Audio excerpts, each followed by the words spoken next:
പരിശുദ്ധാത്മാവേ വരണമേ, പരിശുദ്ധാത്മാവേ വരണമേ, പരിശുദ്ധാത്മാവേ വരണമേ, പരിശുദ്ധാത്മാവേ വരണമേ. അങ്ങയുടെ പ്രിയദാസിയായ പരിശുദ്ധ കന്യകാമാതാവിന്റെ വിമല ഹൃദയത്തിന്റെ ശക്തമായ മധ്യസ്ഥത വഴി ഞങ്ങളിൽ വന്ന് നിറയണമേ, ഞങ്ങളിൽ വസിക്കണമേ, ഞങ്ങളെ നയിക്കുകയും ചെയ്യണമേ. ഈശോയുടെ തിരുഹൃദയത്തിൽ നിന്ന് കാരുണ്യത്തിന്റെ അരുവിയായി ഞങ്ങളിലേക്ക് ഒഴുകിയിറങ്ങിയ തിരുരക്തമേ, തിരുജലമേ, ഞാൻ അങ്ങയിൽ ശരണപ്പെടുന്നു. ഹല്ലേലൂയ. സങ്കീർത്തനം 47:1. God is good all the time. Hallelujah. പ്രിയപ്പെട്ടവരെ, ശക്തമായ ദൈവത്തിൻ്റെ കൃപ നമ്മുടെ മേൽ വ്യാപരിക്കുന്നതിന് ഇന്ന് നമ്മൾ അഭിയന്യ പിതാവ് നമ്മളെ ഓർമ്മിപ്പിച്ചതുപോലെ മെനഞ്ഞാന്ന് ദൈവത്തിൻ്റെ ആത്മാവ് നമ്മളോട് പറഞ്ഞു, ഇന്നും നാളെയും നിങ്ങൾ നിങ്ങളെ തന്നെ ശുദ്ധീകരിക്കുക. 3-ാം ദിവസം നിങ്ങൾ കാണെ കർത്താവ് നിങ്ങളുടെ അടുത്തേക്ക് ഇറങ്ങി വരും. ആമേൻ.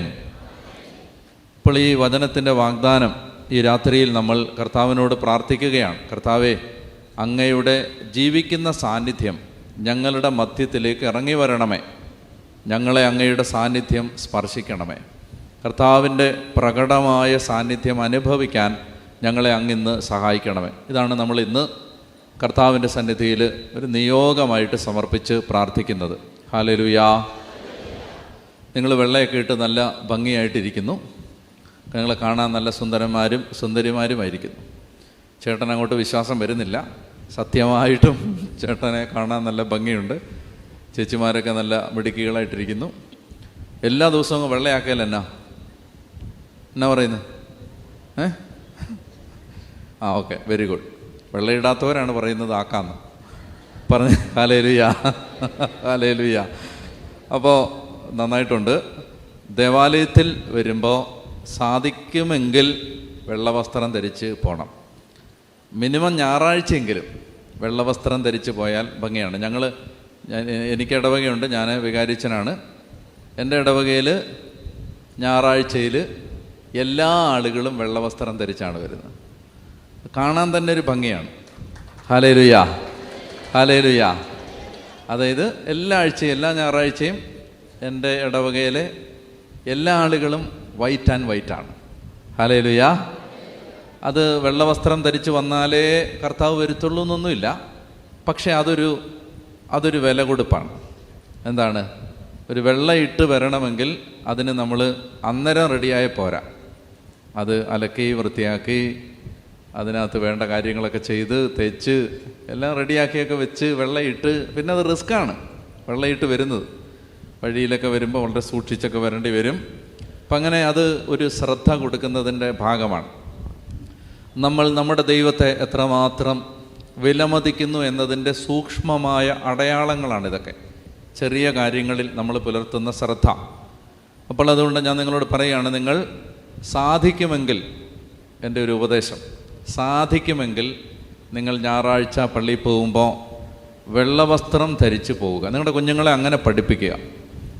അപ്പോൾ ഒത്തിരി നന്മയുണ്ട് അതിനകത്ത്. ഒന്ന്, ഈ വെള്ള ഇട്ട് നിൽക്കുമ്പോൾ തന്നെ ആ കാണാനൊരു വിശുദ്ധിയുണ്ട്, അല്ലേ? അകത്തെന്നാതാണെന്ന് പറഞ്ഞാലും ഇത് വെളി കാണുമ്പോൾ ഒരു ദൈവികത ഉണ്ട് അതിനകത്ത്, ഇല്ലേ? ഞാൻ തോന്നുന്നില്ലേ വെള്ളം കിട്ടുന്നത്? അതായത് അകത്ത് എന്നാ കുന്നായ്മയൊക്കെ ഉണ്ടെന്ന് പറഞ്ഞാലും അത് കാണുമ്പോൾ തന്നെ. ഇപ്പോൾ അമ്മച്ചിക്ക് ഉമ്മ കൊടുത്തു കേട്ടോ എന്നല്ലേ? നിങ്ങളെല്ലാം പോയിട്ടാണ് കൊടുത്തത്, അല്ലെങ്കിൽ നിങ്ങൾക്ക് കുശുമ്പാവും എന്നുള്ളതുകൊണ്ട് ഞാൻ അപ്പോൾ ഉണ്ട്. അമ്മച്ചി വെള്ളയൊക്കെ ഇട്ടിരിക്കുമ്പോൾ കാണാൻ കൊള്ളാം. അമ്മച്ചി കുറച്ചുകൂടെ ചെറുപ്പമായിട്ടുണ്ട്. നാണിക്കൊന്നും വേണ്ട ഞാൻ. ഓക്കെ. അപ്പോൾ ഞാൻ പറഞ്ഞു വരുന്നത്, നമ്മൾ അങ്ങനെ കർത്താവിൻ്റെ മുമ്പിൽ നമ്മൾ വരുമ്പോൾ നല്ല പ്രസൻറ്റബിളായിട്ട് വരണം. ഒന്ന്. രണ്ടാമത്തെ കാര്യം, ഈ കാലഘട്ടത്തിൽ ഇന്നലെ തെരേസ പറഞ്ഞ പോലെ വസ്ത്രധാരണത്തിൻ്റെ കാര്യത്തെക്കുറിച്ച് വലിയൊരു ശ്രദ്ധയില്ലാത്ത ഒരു കാലം വന്നുകൊണ്ടിരിക്കുകയാണ്. അപ്പോൾ നമ്മളതിനെക്കുറിച്ച് കൂടുതൽ ചർച്ച ചെയ്യേണ്ട വചനവേദിയിൽ. പക്ഷേ ഈ വെള്ളയിട്ടാൽ ആ വെള്ളയിടുമ്പോൾ തന്നെ അതിനകത്ത് ഒരു മര്യാദയുണ്ട്. ഈ വൈറ്റ് ഡ്രസ്സിനകത്ത് ഒരു വിശുദ്ധിയുണ്ട്. നമ്മളെ നോക്കുന്നവർക്കും അങ്ങനെ ഒരു വിശുദ്ധി നമ്മുടെ വസ്ത്രധാരണത്തിൽ നിന്ന് ലഭിക്കും. അപ്പോൾ കുഞ്ഞുങ്ങളെയൊക്കെ ആണെങ്കിലും ചെറിയ പ്രായത്തിൽ പള്ളിയിലൊക്കെ വരുമ്പോൾ വെള്ളയിട്ട് പോകാൻ ശീലിച്ചാൽ കുട്ടികളത് ശ്രദ്ധിക്കും. എൻ്റെ പള്ളിയിലെ ചെറിയ കുഞ്ഞുങ്ങളെല്ലാം വെള്ളയിട്ടാണ് വരുന്നത്. അത് കാണാൻ തന്നെ, കുട്ടികളിങ്ങനെ വെള്ളയൊക്കെ ഇട്ട് പള്ളിയിൽ ഫ്രണ്ടിൽ നിൽക്കുന്നത് കാണാൻ തന്നെ എന്നാ ശേലാണ്. ഹല്ലേലൂയ. ഇപ്പോൾ സന്ദർഭവശാൽ പറഞ്ഞു എന്നേ ഉള്ളൂ. വേണമെങ്കിൽ എടുക്കാം, വേണമെങ്കിൽ എടുക്കാതിരിക്കാം. ഇതൊന്നും നിത്യരക്ഷയെ ബാധിക്കുന്ന വിഷയങ്ങളല്ല. പക്ഷെ എന്നാലും ഇതൊക്കെ ഉള്ളത് നല്ലതാണ്. അതാണ് ഒരു കാര്യം. ഇനി നമ്മൾ ഇന്നത്തെ കാര്യത്തിൽ നമ്മൾ പ്രധാനപ്പെട്ട ചില കാര്യങ്ങൾ നിങ്ങളോട് പങ്കുവെക്കാൻ ആഗ്രഹിക്കുന്നു. അതിലേക്ക് കടക്കുന്നതിന് മുന്നോടിയായി ഞാൻ പറയുകയാണ്, നിങ്ങൾ എന്നോട് ചോദിക്കുകയാണ്, ഞങ്ങളുടെ ജീവിതം പെട്ടെന്ന് അനുഗ്രഹിക്കപ്പെടാൻ എന്തെങ്കിലും ഒരു വഴി പറഞ്ഞു തരാനുണ്ടോ? പെട്ടെന്ന് ഞങ്ങളുടെ ജീവിതത്തിൻ്റെ നാനാമേഖലകളും അനുഗ്രഹിക്കപ്പെടാൻ, വേഗത്തിൽ ഞങ്ങൾക്ക് അനുഗ്രഹം ഉണ്ടാവാൻ, ഞങ്ങളുടെ കുടുംബങ്ങൾ രക്ഷ പ്രാപിക്കാൻ, ഞങ്ങളെ അലട്ടുന്ന പ്രതിസന്ധികൾക്ക് വ്യത്യാസം വരാൻ ഞങ്ങൾക്ക് എന്തെങ്കിലും ഒരു മാർഗം ഉപദേശിക്കാനുണ്ടോ എന്ന് നിങ്ങളൊരാൾ ചോദിച്ചാൽ എൻ്റെ ഉത്തരം ഉണ്ട്. ഒരു വളരെ എളുപ്പമുള്ളൊരു വഴിയുണ്ട്. അതൊരു വാക്കാണ്. ആ വാക്കാണ് ആരാധിക്കുക. അതിനെക്കുറിച്ച് ഞാൻ ചില കാര്യങ്ങൾ വേഗത്തിൽ പറയാൻ ആഗ്രഹിക്കുന്നു. ആരാധിക്കുക. എനിക്ക് തോന്നാറുണ്ട്, ഒരു ജനത്തെ നമ്മൾ ആദ്യം പഠിപ്പിക്കേണ്ടത് ആരാധിക്കാനാണ്. ദൈവത്തെ ആരാധിക്കുക. പറഞ്ഞേ ഹല്ലേലൂയ. ഞാൻ നമ്മുടെ സമയത്തിൻ്റെ പരിമിതി കൊണ്ട് വചനങ്ങളിലേക്ക് പോകുന്നില്ല. എങ്കിലും ഞാനൊരു 5-6 തരത്തിൽ ദൈവത്തെ ആരാധിച്ച ജനത്തെക്കുറിച്ച് ബൈബിൾ പറയുന്നുണ്ട്. ഞാൻ പറയുമ്പോൾ നിങ്ങൾ അതുപോലെ ചെയ്യുക. ഒന്ന്, ബൈബിളിൽ പലയിടത്തും ദൈവമക്കൾ ദൈവത്തെ തല കുമ്പിട്ട് ആരാധിച്ചു, തല കുനിച്ച് ആരാധിച്ചു. അങ്ങനെ ഒന്ന് ആരാധിച്ചേ, തല കുനിച്ച്. ഇപ്പം നമുക്ക് നമ്മുടെ വിശുദ്ധ കുർബാനയിൽ സർവാധിപനാം ചൊല്ലുന്ന സമയത്ത് നമ്മൾക്ക് തല കുനിക്കാൻ പറ്റും. തല കുനിച്ച് ദൈവത്തെ ആരാധിക്കാം, അല്ലേ? അപ്പോൾ ഒരു ആരാധനാ രീതിയാണ് തല കുനിച്ച് ദൈവത്തെ ആരാധിക്കുക. ഒന്ന് തല കുനിച്ച് ആരാധിച്ചേ. യെസ്. ഇനി മറ്റൊരു ആരാധനാ രീതിയാണ് കൈകൾ വിരിച്ച് ദൈവത്തെ ആരാധിച്ചു. ഒന്ന് കൈകൾ വിരിച്ച് ദൈവത്തെ ആരാധിച്ചേ. 2 രീതിയിൽ കൈകൾ വിരിക്കാം. ഒന്ന്, നമുക്കിത് ഇങ്ങനെ കൈവിരിക്കാം. ഇങ്ങനെ. അത് എനിക്ക് വളരെ ഇഷ്ടപ്പെട്ട ഒരു ആരാധനയുടെ പോസ്റ്ററാണത്. അതായത് ഇങ്ങനെ വല്ലാത്ത ഒരു സ്നേഹം ദൈവത്തോട് നമുക്ക് തോന്നും. നമുക്കിങ്ങനെ കൈവിരിച്ച്, കർത്താവേ എന്നെ കൊണ്ടൊന്നും പറ്റില്ല, എന്നെ സഹായിക്കണേ എന്ന ഒരു ശരീരഭാഷയാണത്. ഒന്ന് കൈവിരിച്ച് ദൈവത്തെ ആരാധിച്ച്, കൈവിരിച്ച് നന്നായിട്ട് സ്ട്രെച്ച് ചെയ്യണം, കൈവിരിച്ച് നന്നായിട്ട്. അങ്ങനെ. ഓക്കെ. അപ്പോൾ ഇനി അടുത്തത് മറ്റൊരു ആരാധനാ രീതി. ആ കൈ വിരിക്കുന്നത് തന്നെ വേറൊരു രീതിയിൽ ചെയ്യാം. അതിങ്ങനെ കൈകൾ ഉയർത്തി, അങ്ങനെ ഒന്ന് ഉയർത്തിക്കേ. കൈകൾ ഉയർത്തി ദൈവത്തെ ആരാധിക്കാം. കൈ വിരിച്ച് ദൈവത്തെ ആരാധിക്കാം, കൈകൾ ഉയർത്തി ദൈവത്തെ ആരാധിക്കാം. മറ്റൊരു ആരാധനാ രീതിയാണ് നമ്മൾ സങ്കീർത്തനം 47:1 പഠിപ്പിച്ച കരങ്ങളടിച്ച് ദൈവത്തെ ആരാധിക്കാം. അങ്ങനെ ഒന്ന് ആരാധിക്കാം. കരങ്ങളടിച്ച് ദൈവത്തെ ആരാധിക്കാം. ഇനി അടുത്ത മറ്റൊരു ആരാധനാ രീതിയാണ് സാഷ്ടാംഗം പ്രണമിച്ച് ദൈവത്തെ ആരാധിക്കാം. അതിപ്പോൾ ചെയ്യണ്ട. അത് നമ്മൾ സമ്പൂർണമായി ദൈവത്തിന് നമ്മെ സമർപ്പിക്കുന്നതിൻ്റെ അടയാളമാണ്. സാഷ്ടാംഗം പ്രണമിച്ച് ദൈവത്തെ ആരാധിക്കാം. Laying prostrate on the floor, I am worshipping the lord. അപ്പോൾ അത് ആണ് മറ്റൊരു ആരാധനാ രീതി. വേറൊരു അതിശക്തമായ ആരാധനയുടെ ശരീരഭാഷയാണ് മുട്ടുകുത്തി ദൈവത്തെ ആരാധിക്കാം. ഇപ്പം എത്ര എണ്ണം പറഞ്ഞു ഞാൻ? തല കുമ്പിട്ട് ആരാധിക്കാം, കൈകൾ വിരിച്ച്, കൈകൾ ഉയർത്തി, കരങ്ങളടിച്ച്, സാഷ്ടാംഗം പ്രണമിച്ച്, മുട്ടുകുത്തി ദൈവത്തെ ആരാധിക്കാം. അപ്പോൾ ഇനി ഇത്രയും ആരാധന നമ്മൾ സമർപ്പിച്ചു കഴിഞ്ഞാൽ ഇനി ബൈബിള് പറയുന്ന മറ്റൊരു പ്രധാനപ്പെട്ട ആരാധന രീതിയാണ്. അതായത് ഇതിനകത്ത് ഈ പറഞ്ഞതിനേക്കാളെല്ലാം ശക്തമായ ഒരു ആരാധന രീതിയാണ് നൃത്തമാടി ദൈവത്തെ ആരാധിക്കാം. അതാണ് അതിൻ്റെ ടോപ്പ്. മനസ്സിലായോ? നൃത്തമാടി ദൈവത്തെ ആരാധിക്കാം. ദാവീദ് വാഗ്ദാന പേടകത്തിൻ്റെ മുമ്പിൽ നൃത്തമാടിയതുപോലെ നൃത്തമാടി. അപ്പോൾ പിന്നെ എൻ്റെ ഒരു സുഹൃത്താണ് ആൻ്റണീച്ചൻ പറഞ്ഞു, നമ്മൾ കരിസ്മാറ്റിക് അച്ഛന്മാർക്ക് ഡാനിയേൽ അച്ഛ നവരസങ്ങളില്ല എന്ന് പറഞ്ഞു. നവരസം എന്ന് പറഞ്ഞാൽ മനസ്സിലാവും എന്താ അത്? 9 നവരസം അല്ലേ? എന്താണ്? വീരം, കരുണം, ശൃംഗാരം, ബീഭത്സം അല്ലേ? അല്ലേ? അപ്പോൾ രൗദ്രം എന്ന് പറയുന്ന പോലെ അതിനകത്ത് ഈ നവരസങ്ങളിൽ നമുക്ക് ഈ 9 ഇല്ല എന്ന് പറഞ്ഞു, നമുക്ക് 8 ഉള്ളെന്ന് പറഞ്ഞു നമ്മൾ ഈ കരിസ്മാറ്റിക്കാർക്ക്. അപ്പോൾ ഏതാണ് നമുക്കില്ലാത്ത രസം? അപ്പോൾ അച്ഛൻ പറഞ്ഞ് നാണം. നമുക്കില്ലാത്ത രസമാണ് നാണം. നമുക്ക് നാണം എന്ന് പറഞ്ഞ സാധനം നമുക്ക് ഇല്ല. നമുക്ക് കർത്താവിനെ ആരാധിക്കാൻ ഒരു സ്വാതന്ത്ര്യം കിട്ടിയാൽ നമ്മൾ പിന്നെ ഈ പരിസരം ഒന്നും നോക്കത്തില്ല. പറഞ്ഞ ഹല്ലേലൂയ. ഞാൻ നിങ്ങളോട് പറയുകയാണ്, ഈ ദേശം ഈ 8 രസം മതി നമുക്ക്, 9ാമത്തേത് വേണ്ട. എന്താ വേണ്ടാത്തത്? അപ്പോൾ ഇതുകൊണ്ട് ഇന്ന് ഈ കൺവെൻഷൻ പന്തലിൽ വെച്ച് നിങ്ങളുടെ നാണം, ലജ്ജ, ദുരഭിമാനം എടുത്ത് ട്രാഷ് ബിന്നിലേക്ക് എറിഞ്ഞിട്ട്, ചവറ്റുകുട്ടയിലേക്ക് എറിഞ്ഞിട്ട് ഞാൻ നിങ്ങളെ വിളിക്കുകയാണ്, നൃത്തമാടി ദൈവത്തെ ആരാധിക്കണം. അതിശക്തമായ ദൈവിക ഇടപെടലുകൾ ഉണ്ടാവും എന്ന് ഞാൻ പറയുന്നത് ഞാൻ കർത്താവിൻ്റെ വചനത്തിൽ അത്രമാത്രം വിശ്വാസത്തോടെ അത് നിറവേറുന്നത്, വചനം നിറവേറുന്നത് കണ്ടിട്ടുള്ളത് കൊണ്ടാണ്. അതായത് നമ്മുടെ നാണം മാറ്റണം.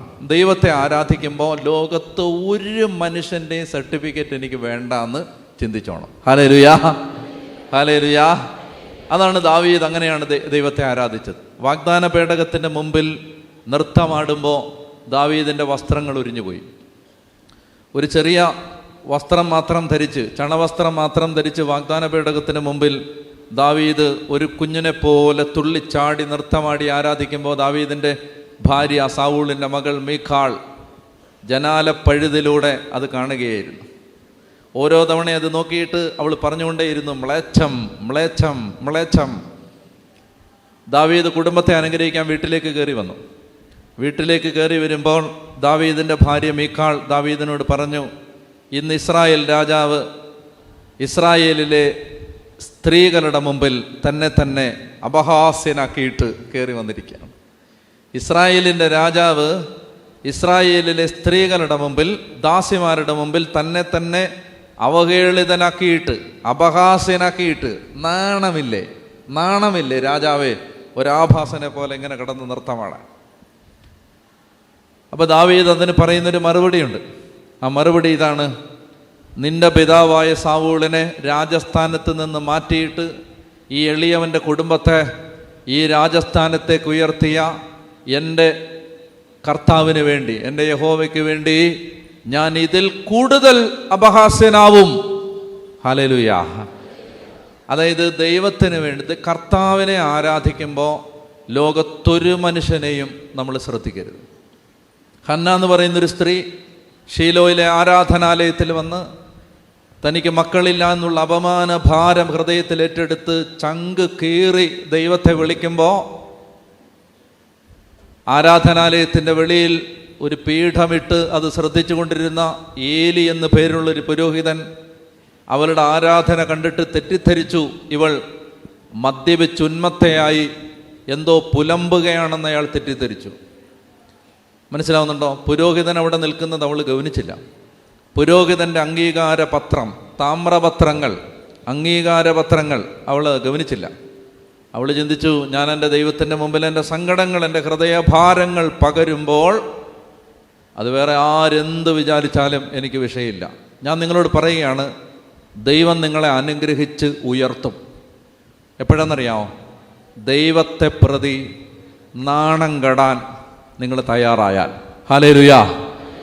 ദൈവത്തെ പ്രതി നിങ്ങൾ നാണം കെടാൻ തയ്യാറായാൽ നോക്കി നിൽക്കെ ദൈവം നിങ്ങളെ ഉയർത്തും. എന്നാൽ നിങ്ങൾ മാനാഭിമാനങ്ങൾ കെട്ടിപ്പിടിച്ചുകൊണ്ടിരുന്നാൽ നിങ്ങൾ അവിടെ ഇരിക്കും.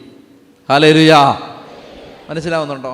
അതായത് നമ്മുടെ ദൈവത്തെ ആരാധിക്കുമ്പോൾ നമുക്ക് ഒരു മാനക്കേടിൻ്റെ ആവശ്യമില്ല.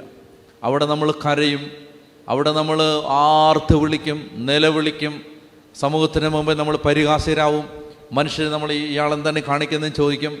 അതൊന്നും നമ്മൾ മൈൻഡ് ചെയ്യരുത്. മനസ്സിലായോ?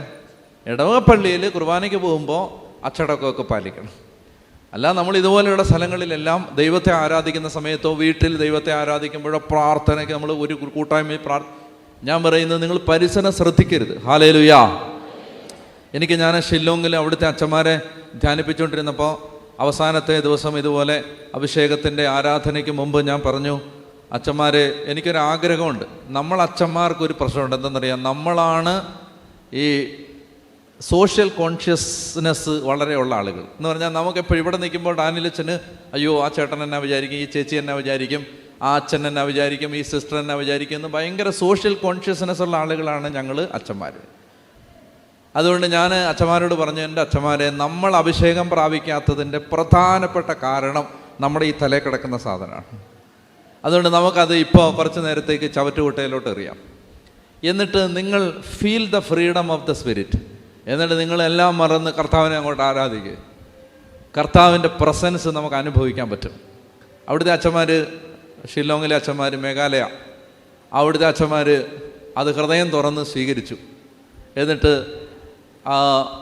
ഇങ്ങനെ പാടി ആരാധിക്കാൻ തുടങ്ങി. എനിക്ക് വളരെ സന്തോഷം എനിക്ക് തന്ന ഒരു കാഴ്ച ഞാൻ കണ്ടു. അതായത് ആരാധന ഇങ്ങനെ മുന്നോട്ടിങ്ങനെ വളരെ ശക്തമായിട്ട് കർത്താവിനെ വർഷിപ്പ് ചെയ്ത് ഇങ്ങനെ പാടി ആരാധിച്ച് നീങ്ങുമ്പോൾ ഞാനൊരു കാഴ്ച കണ്ടു. ഒരച്ഛൻ, എല്ലാവരും അങ്ങോട്ടാണ് നിൽക്കുന്നത്, അച്ഛൻ നേരെ ഓപ്പോസിറ്റ് തിരിഞ്ഞ് അങ്ങനെ പാടി ആരാധിച്ച് വേറൊരു സൈഡിലോട്ട് പൊയ്ക്കൊണ്ടിരിക്കുകയാണ്.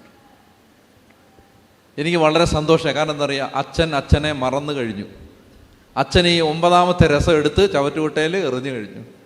അച്ഛനെ സംബന്ധിച്ച് അത് ഞാൻ പറയുന്നത്, ആ അച്ഛൻ അവസാനം അച്ഛനെ ചെന്നിട്ട് ഇരുത്തുകയാണ്. കാരണം അച്ഛൻ ഈ ലോകമേ മറന്നു.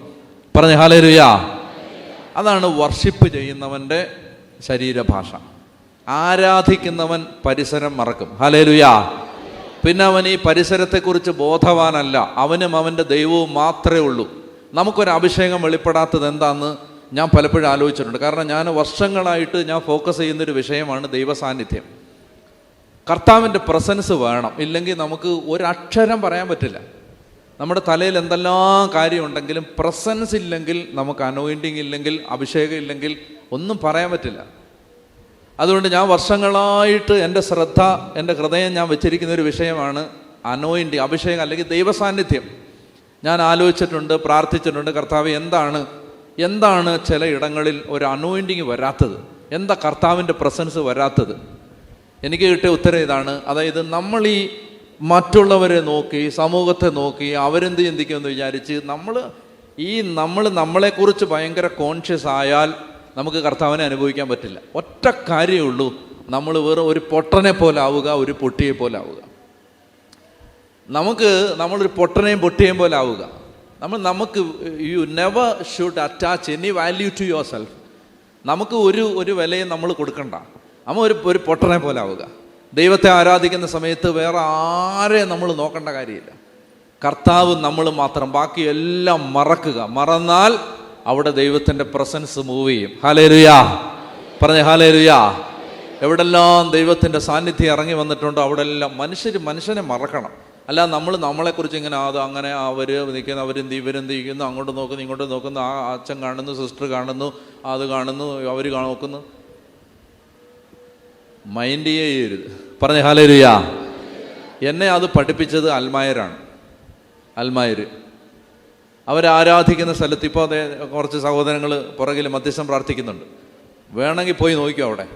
നിങ്ങളവിടെ വന്ന് നിൽക്കുന്നത് ഒരു 3/4 മണിക്കൂർ കഴിഞ്ഞാലും അവരറിയില്ല. ഹല്ലേലൂയ. നിങ്ങളവിടെ ചെന്ന് നിൽക്കുന്നത് ഒരു 3/4 മണിക്കൂർ കഴിഞ്ഞാലും നിങ്ങളവിടെ ഉണ്ടെന്ന് അവരറിയില്ല. കാരണം അവർ ഈ പുറം ലോകത്തെക്കുറിച്ച് കോൺഷ്യസ് അല്ല. അതുകൊണ്ട് എന്തെന്നറിയാം, അവർ പ്രാർത്ഥിക്കുന്നിടത്ത് ആരുണ്ടാവും? കർത്താവുണ്ടാവും. ഹല്ലേലൂയ. പറഞ്ഞേ ഹല്ലേലൂയ. ഹല്ലേലൂയ. അതുകൊണ്ട് ഒന്ന് എഴുന്നേറ്റ് നിൽക്കാം. ഒരു സ്വാതന്ത്ര്യത്തിൽ ദൈവത്തെ ആരാധിച്ചാൽ എനിക്ക് ഉറപ്പുണ്ട് പ്രസൻസ് മൂവ് ചെയ്യും. അല്ലാതെ തെക്കും വടക്ക് നോക്കിക്കൊണ്ട് നിന്നാലൊക്കെ അങ്ങനെ നിൽക്കത്തേ ഉള്ളൂ. ഒരു സ്വാതന്ത്ര്യത്തിൽ ദൈവത്തെ ആരാധിച്ചാൽ അവിടെ ദൈവത്തിൻ്റെ പ്രസൻസ് മൂവ് ചെയ്യും. അവിടെ നമ്മൾ കർത്താവ് നമ്മുടെ ഇടയിലൂടെ ഇങ്ങനെ സഞ്ചരിക്കും. ഹല്ലേലൂയാ, ഹല്ലേലൂയാ. അതുകൊണ്ട് നമുക്ക് ആ സാന്നിധ്യം വേണം, നമുക്ക് ആ പവർ മൂവ് ചെയ്യണം. നമുക്കിടയിൽ ജീവിക്കുന്നവനായി ദൈവം സഞ്ചരിക്കണം.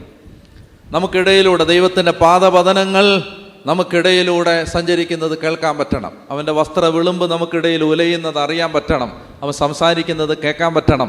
ആ സ്നേഹം കൊണ്ട് നിറയണം, ആ പവർ മൂവ് ചെയ്യണം. ഹല്ലേലൂയാ, പറഞ്ഞേ ഹല്ലേലൂയാ, ഹല്ലേലൂയാ. അപ്പോൾ ഉന്നതമായ ദൈവശക്തി, അഭിഷേകത്തിൻ്റെ ശക്തി വ്യാപരിക്കണം. പറഞ്ഞേ ഹല്ലേലൂയാ. നമ്മൾ ഇന്നത്തെ ശുശ്രൂഷ, ഇന്നത്തെ വചന ശുശ്രൂഷ എല്ലാം നടത്താൻ പോണത് നമ്മൾ പരിശുദ്ധ കുർബാന എഴുന്നള്ളിച്ച് വെച്ചിട്ടാണ്. വിശുദ്ധ കുർബാനയുടെ മുമ്പിലാണ് നമ്മൾ ഇന്ന് ഈ ശുശ്രൂഷ എല്ലാം ചെയ്യാൻ. ഞാൻ വചനം പറയാൻ പോകുന്നതും ഈ ദേശത്തിന് വേണ്ടി പ്രാർത്ഥിക്കാൻ പോകുന്നതും എല്ലാം ഈശോയുടെ മുമ്പിലാണ്. അപ്പോൾ നമ്മൾ ആ കർത്താവിൻ്റെ മുമ്പിൽ, ഈശോയുടെ മുമ്പിൽ നിന്ന് ആരാധിച്ചും പ്രാർത്ഥിച്ചുമാണ് കർത്താവ് പറയുന്ന കാര്യങ്ങൾ കേൾക്കാൻ പോകുന്നത്. അതുകൊണ്ട് ഞാൻ നിങ്ങളെ വിളിക്കുകയാണ്, നിങ്ങളെ മറക്കുക, നിങ്ങളെ മറക്കുക, നിങ്ങളെ ഫോക്കസ് ചെയ്യരുത്, നിങ്ങളെ നോക്കരുത്, നിങ്ങളെ ആരെങ്കിലും ശ്രദ്ധിക്കുന്നു വിചാരിച്ച് നിൽക്കരുത്. ചേട്ടന്മാരെ, ഞാൻ നിങ്ങളോട് പറയുന്നു, നിങ്ങളെ മറന്ന് ഈശോയെ ഇന്ന് ആരാധിക്കുക. അതിശക്തമായ വിടുതൽ കർത്താവ് ദേശത്ത് കൊണ്ട്. ഒരു വചന ശുശ്രൂഷ നടന്നാൽ ദേശം അനുഗ്രഹിക്കപ്പെടാതെ പോവില്ല. ഹല്ലേലൂയാ, പറഞ്ഞേ ഹല്ലേലൂയാ. ശക്തമായ ദൈവത്തിൻ്റെ ഇടപെടൽ അവിടെ ഉണ്ടായിരിക്കും. കർത്താവിൻ്റെ ആത്മാവ് അവിടെ പ്രവർത്തിച്ചിരിക്കും, വ്യത്യാസം വന്നിരിക്കും. ഹല്ലേലൂയാ, ഹല്ലേലൂയാ. ഇന്ന് നിങ്ങൾക്ക് വേണ്ടി കർത്താവ് തരുന്ന ഒരു വചനം നമ്മൾ ഒരുമിച്ച് വായിക്കുന്നു. ലേവ്യരുടെ പുസ്തകം 26-ാം അധ്യായത്തിൻ്റെ ആദ്യ ഭാഗം 13 വരെയുള്ള വാക്യങ്ങൾ. ലേവ്യരുടെ പുസ്തകം 26-ാം അധ്യായം, ലെവിറ്റിക്കസ് ചാപ്റ്റർ 26. ലേവ്യരുടെ പുസ്തകം 26-ാം അധ്യായം 1 മുതൽ 13 വരെയുള്ള തിരുവചനമാണ് ഇന്ന് ദൈവത്തിൻ്റെ ആത്മാവ് നൽകുന്ന ആദ്യത്തെ വചനഭാഗം. ഇത് ഈ ദേശത്തിന് വേണ്ടി ഞാൻ കർത്താവിൻ്റെ സന്നിധിയിൽ ആലോചന ചോദിച്ചപ്പോൾ എനിക്ക് ഹൃദയത്തിൽ കിട്ടിയ വചനമാണിത്. ലേവ്യരുടെ പുസ്തകത്തിൻ്റെ 26-ൽ ദേശത്തിന് വേണ്ടിയുള്ള വചനമാണ്. അതുകൊണ്ട് വളരെ ശ്രദ്ധയോടെ അതിലെ ഓരോ വാക്യങ്ങളും നമ്മൾ കാണാൻ പോവുകയാണ്. ലേവ്യർ 26 ഉച്ചത്തിൽ വായിക്കാം. നിങ്ങൾ ആരാധനയ്ക്കായി വിഗ്രഹങ്ങളോ കൊത്തുരൂപങ്ങളോ ഉണ്ടാക്കരുത്. നിങ്ങളുടെ ദേശത്ത് സ്തംഭങ്ങൾ ഉയർത്തുകയോ കൊത്തിയ കല്ലുകൾ നാട്ടുകയോ അരുത്. എന്തെന്നാൽ ഞാനാണ് നിങ്ങളുടെ ദൈവമായ കർത്താവ്. അതായത് ഈ ദേശത്ത് ദൈവമക്കൾ പച്ച പിടിക്കാനും അഭിവൃദ്ധിപ്പെടാനും അഭിഷേകം പ്രാപിക്കാനും കർത്താവ് നൽകുന്ന ആദ്യത്തെ കൽപ്പന, ഒരൊറ്റ കാര്യത്തിൽ പോലും കർത്താവിന് വിരുദ്ധമായ നടപടികളിലേക്ക് പ്രവേശിക്കരുത്. എന്ന് പറഞ്ഞാൽ എന്തൊക്കെയാണത്? ഒരു അന്ധവിശ്വാസത്തിലും നമ്മൾ നമ്മുടെ ഹൃദയം കൊണ്ട് വെക്കരുത്. ഒരു ചെറിയ കാര്യത്തിൽ പോലും സാമ്പത്തിക അഭിവൃദ്ധി ഉണ്ടാവാൻ ഒരു വയറൻ ചേട്ടനുണ്ടല്ലോ, വയറൻ എൻ്റെ പേരെന്ന് എനിക്കറിഞ്ഞൂടാ. അതായത് സമ്പത്തുണ്ടാവാൻ വേണ്ടി കടയിലുമൊക്കെ ഓരോരുത്തർ കൊണ്ട് വെച്ചിട്ടുണ്ട് ഒരു വയറൻ, ഒരു മഞ്ഞ കളർ ഇങ്ങനെ ചിരിക്കുന്ന വയറൻ, കണ്ടിട്ടില്ലേ? ഇതൊക്കെ വെക്കുകയും ഇതൊക്കെ പ്രോത്സാഹിപ്പിക്കുകയൊക്കെ ചെയ്യുന്ന ആളുകളുണ്ട്. അതായത് ഒരു ചെറിയ കാര്യത്തിൽ പോലും 1-ാം പ്രമാണം ലംഘിക്കരുത്. വാസ്തു, ജാതകം, നാള്, തീയതി, ഇങ്ങനെയുള്ള ഒരു കാര്യത്തിലും, മനസ്സിലായോ? മന്ത്രവാദികൾ, ശകുനം വെക്കുന്നവർ, പ്രശ്നം വെക്കുന്നവർ, ഈ ആളുകളെ 7 അയലത്ത് പോലും അടുപ്പിക്കരുത്. ഹല്ലേലൂയാ. ഇത് ശ്രദ്ധിച്ചോണം. ഈ കാര്യത്തിൽ നിങ്ങൾ നിഷ്ഠ പുലർത്തിയാൽ നിങ്ങളുടെ ദൈവം അത്ഭുതകരമായി കൈവെള്ളയിലെടുത്ത് കൊണ്ടു നടക്കും. ഹല്ലേലൂയാ. ഇതിനകത്ത് നിങ്ങൾ കോംപ്രമൈസ് ചെയ്യാത്ത ആളുകളാണെങ്കിൽ, എന്ന് പറഞ്ഞാൽ സത്യദൈവം, പരിശുദ്ധ കുർബാന, ജപമാല, കുടുംബ പ്രാർത്ഥന, ക്രിസ്തീയമായ ആരാധനകൾ, രീതികൾ, ഇതിനപ്പുറത്ത് ഒരു കാര്യത്തിലേക്കും മനസ്സ് ചലിക്കരുത്. ലാഭം ഉണ്ടാവും, കച്ചവടം മെച്ചപ്പെടും എന്നൊക്കെ പറഞ്ഞിട്ട് അത് കൊണ്ടുവെക്കുക, ഇത് കൊണ്ടുവെക്കുക, അവരെ കാണുക. വീട് വെക്കുന്ന സമയത്ത് വികാരിയച്ഛൻ വന്ന് വെഞ്ചരിക്കണം. വേറെ ഒരാൾ അവിടെ പഞ്ചായത്തിൽ പോലും കയറാൻ പാടില്ല. പറഞ്ഞേ ഹല്ലേലൂയാ, ഹല്ലേലൂയാ. ഇത് ദൈവമക്കളെ, ഇത് നിസ്സാര കാര്യമല്ല. നിന്റെ കുടുംബത്തിൽ നിന്റെ ദൈവത്തിൻ്റെ കാര്യങ്ങൾ മാത്രമേ കയറാവൂ. പറമ്പിൽ, വസ്തുവിൽ ഒരു ക്രിസ്തീയമല്ലാത്ത ആരാധനയ്ക്കോ പരിപാടികൾക്കോ പോകരുത്, അതിൽ ഉൾപ്പെടരുത്, അതിലേർപ്പെടരുത്. മനസ്സിലാവുന്നുണ്ടോ? ഈ കാര്യത്തിൽ കർത്താവ് പറയാണ്. ഞാൻ ഇതിൻ്റെ ബാക്കി വായിക്കുമ്പോൾ നിങ്ങൾക്ക് മനസ്സിലാവും ഇത് കർത്താവിൻ്റെ വചനമാണ്. അതേ കർത്താവ് പറയാണ്, നിങ്ങൾ ആരാധനയ്ക്കായി വിഗ്രഹങ്ങളോ കൊത്തുരൂപങ്ങളോ ഉണ്ടാക്കരുത്. നിങ്ങളുടെ ദേശത്ത് സ്തംഭങ്ങൾ ഉയർത്തുകയോ കൊത്തിയ കല്ലുകൾ നാട്ടുകയോ ചെയ്യരുത്. എന്തെന്നാൽ ഞാനാണ് നിങ്ങളുടെ ദൈവമായി. അതായത് നിങ്ങൾക്ക് എന്ത് പ്രയാസം ഉണ്ടെങ്കിലും എവിടെയാണ് നിങ്ങൾക്ക് വസ്തുവിൽ ആദായമില്ല, വികാരിയച്ഛൻ വന്ന് വെഞ്ചരിക്കണം. പറഞ്ഞ ഹല്ലേലൂയ. മനസ്സിലായ? വൈദികർ വന്ന് പ്രാർത്ഥിക്കണം, വേറെ ഒരാളും അടുക്കരുത്. പറഞ്ഞ ഹല്ലേലൂയ. അവർ പറയും ആ പൂജ ചെയ്താൽ മതി, ഈ പൂജ ചെയ്താൽ മതി. ഞാൻ പറയുകയാണ്, ഇത് നിസാര കാര്യമല്ല. അതായത് ദൈവത്തെ നിങ്ങൾ രണ്ടാം സ്ഥാനത്തേക്ക് വച്ചു എന്ന് ദൈവത്തിന് തോന്നിയാൽ പിന്നെ കർത്താവ് അവിടെ ഇല്ല. പറഞ്ഞ ഹല്ലേലൂയ. അതുകൊണ്ട് നമ്മുടെ ഹൃദയത്തിൽ ഇത്തരം ഒരു കാര്യങ്ങളും നമ്മുടെ ഹൃദയത്തിൽ, ദൈവമക്കളുടെ ഹൃദയത്തിൽ ഉണ്ടാവാൻ പാടില്ല. ഒരു കാര്യം ഞാൻ പറഞ്ഞല്ലോ, ഇങ്ങനെ സാമ്പത്തിക നേട്ടം ഉണ്ടാവാൻ ഓരോ സാധനങ്ങൾ കൊണ്ടുവെക്കുക, അത് ചെയ്യുക, ആ ചെടി നട്ട് വളർത്തുക, ഇതെല്ലാം അന്ധവിശ്വാസങ്ങളാണ്. ഇതിൻ്റെ പുറകെ ദൈവമക്കൾ പോകരുത്.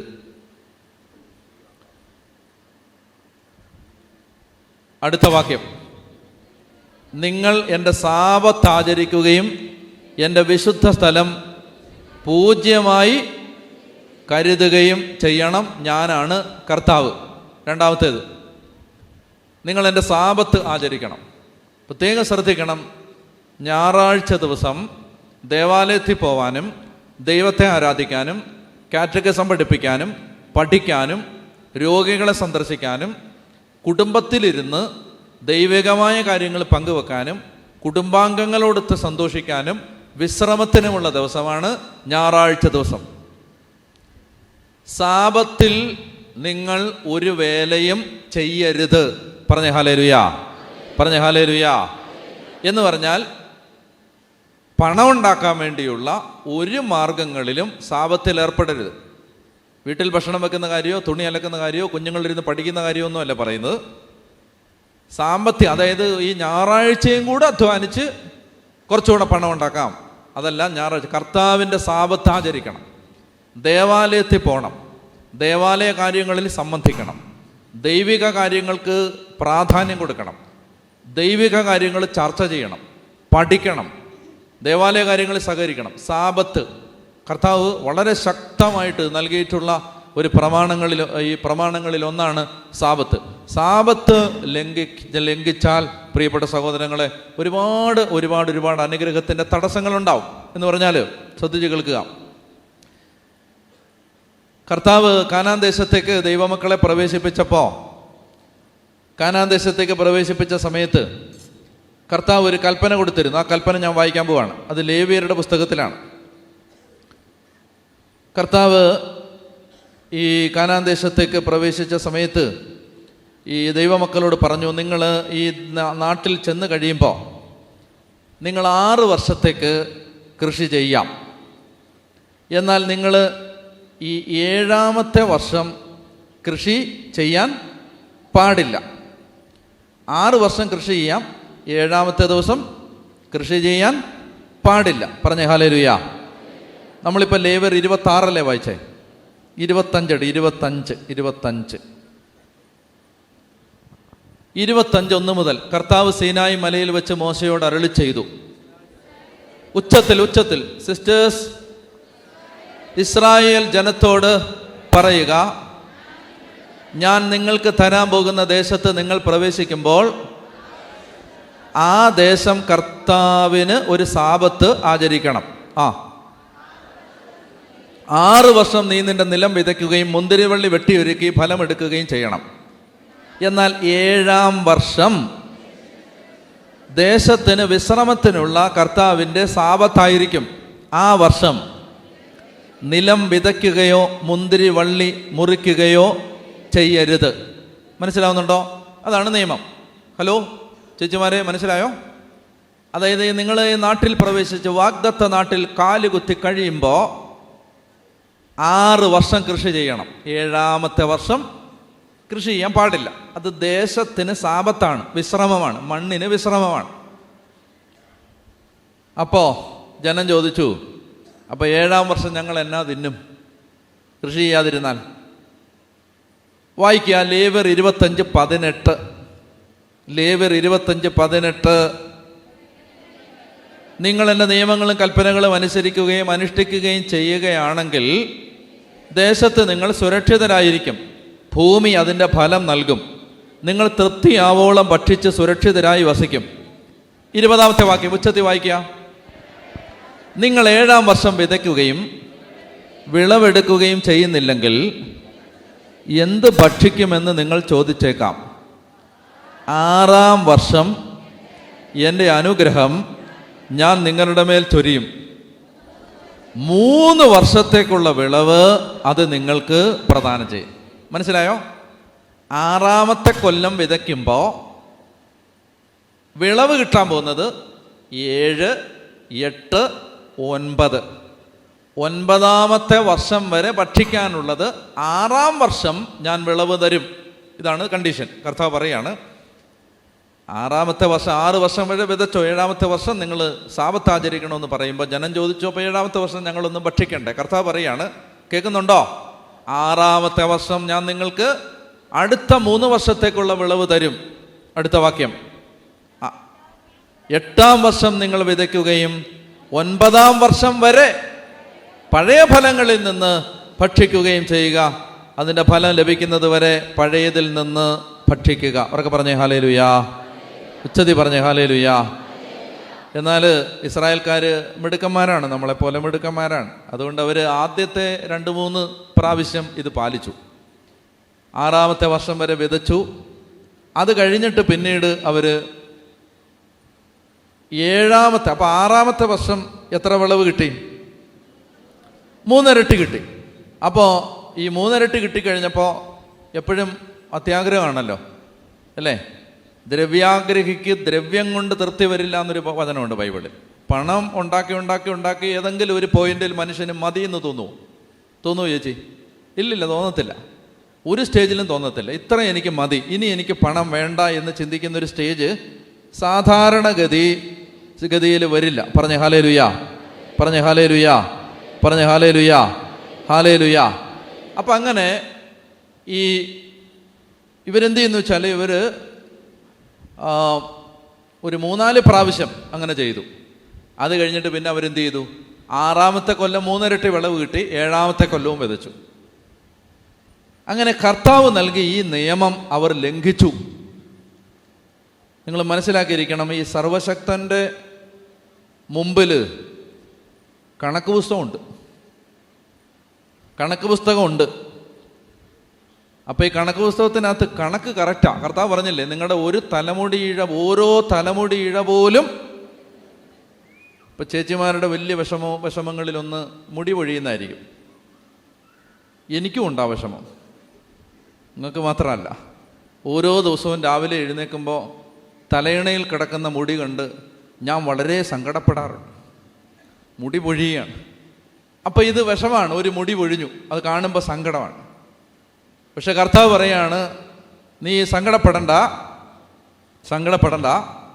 നിന്റെ ഓരോ മുടിയുടെയും എണ്ണപ്പെട്ടിരിക്കുന്നു.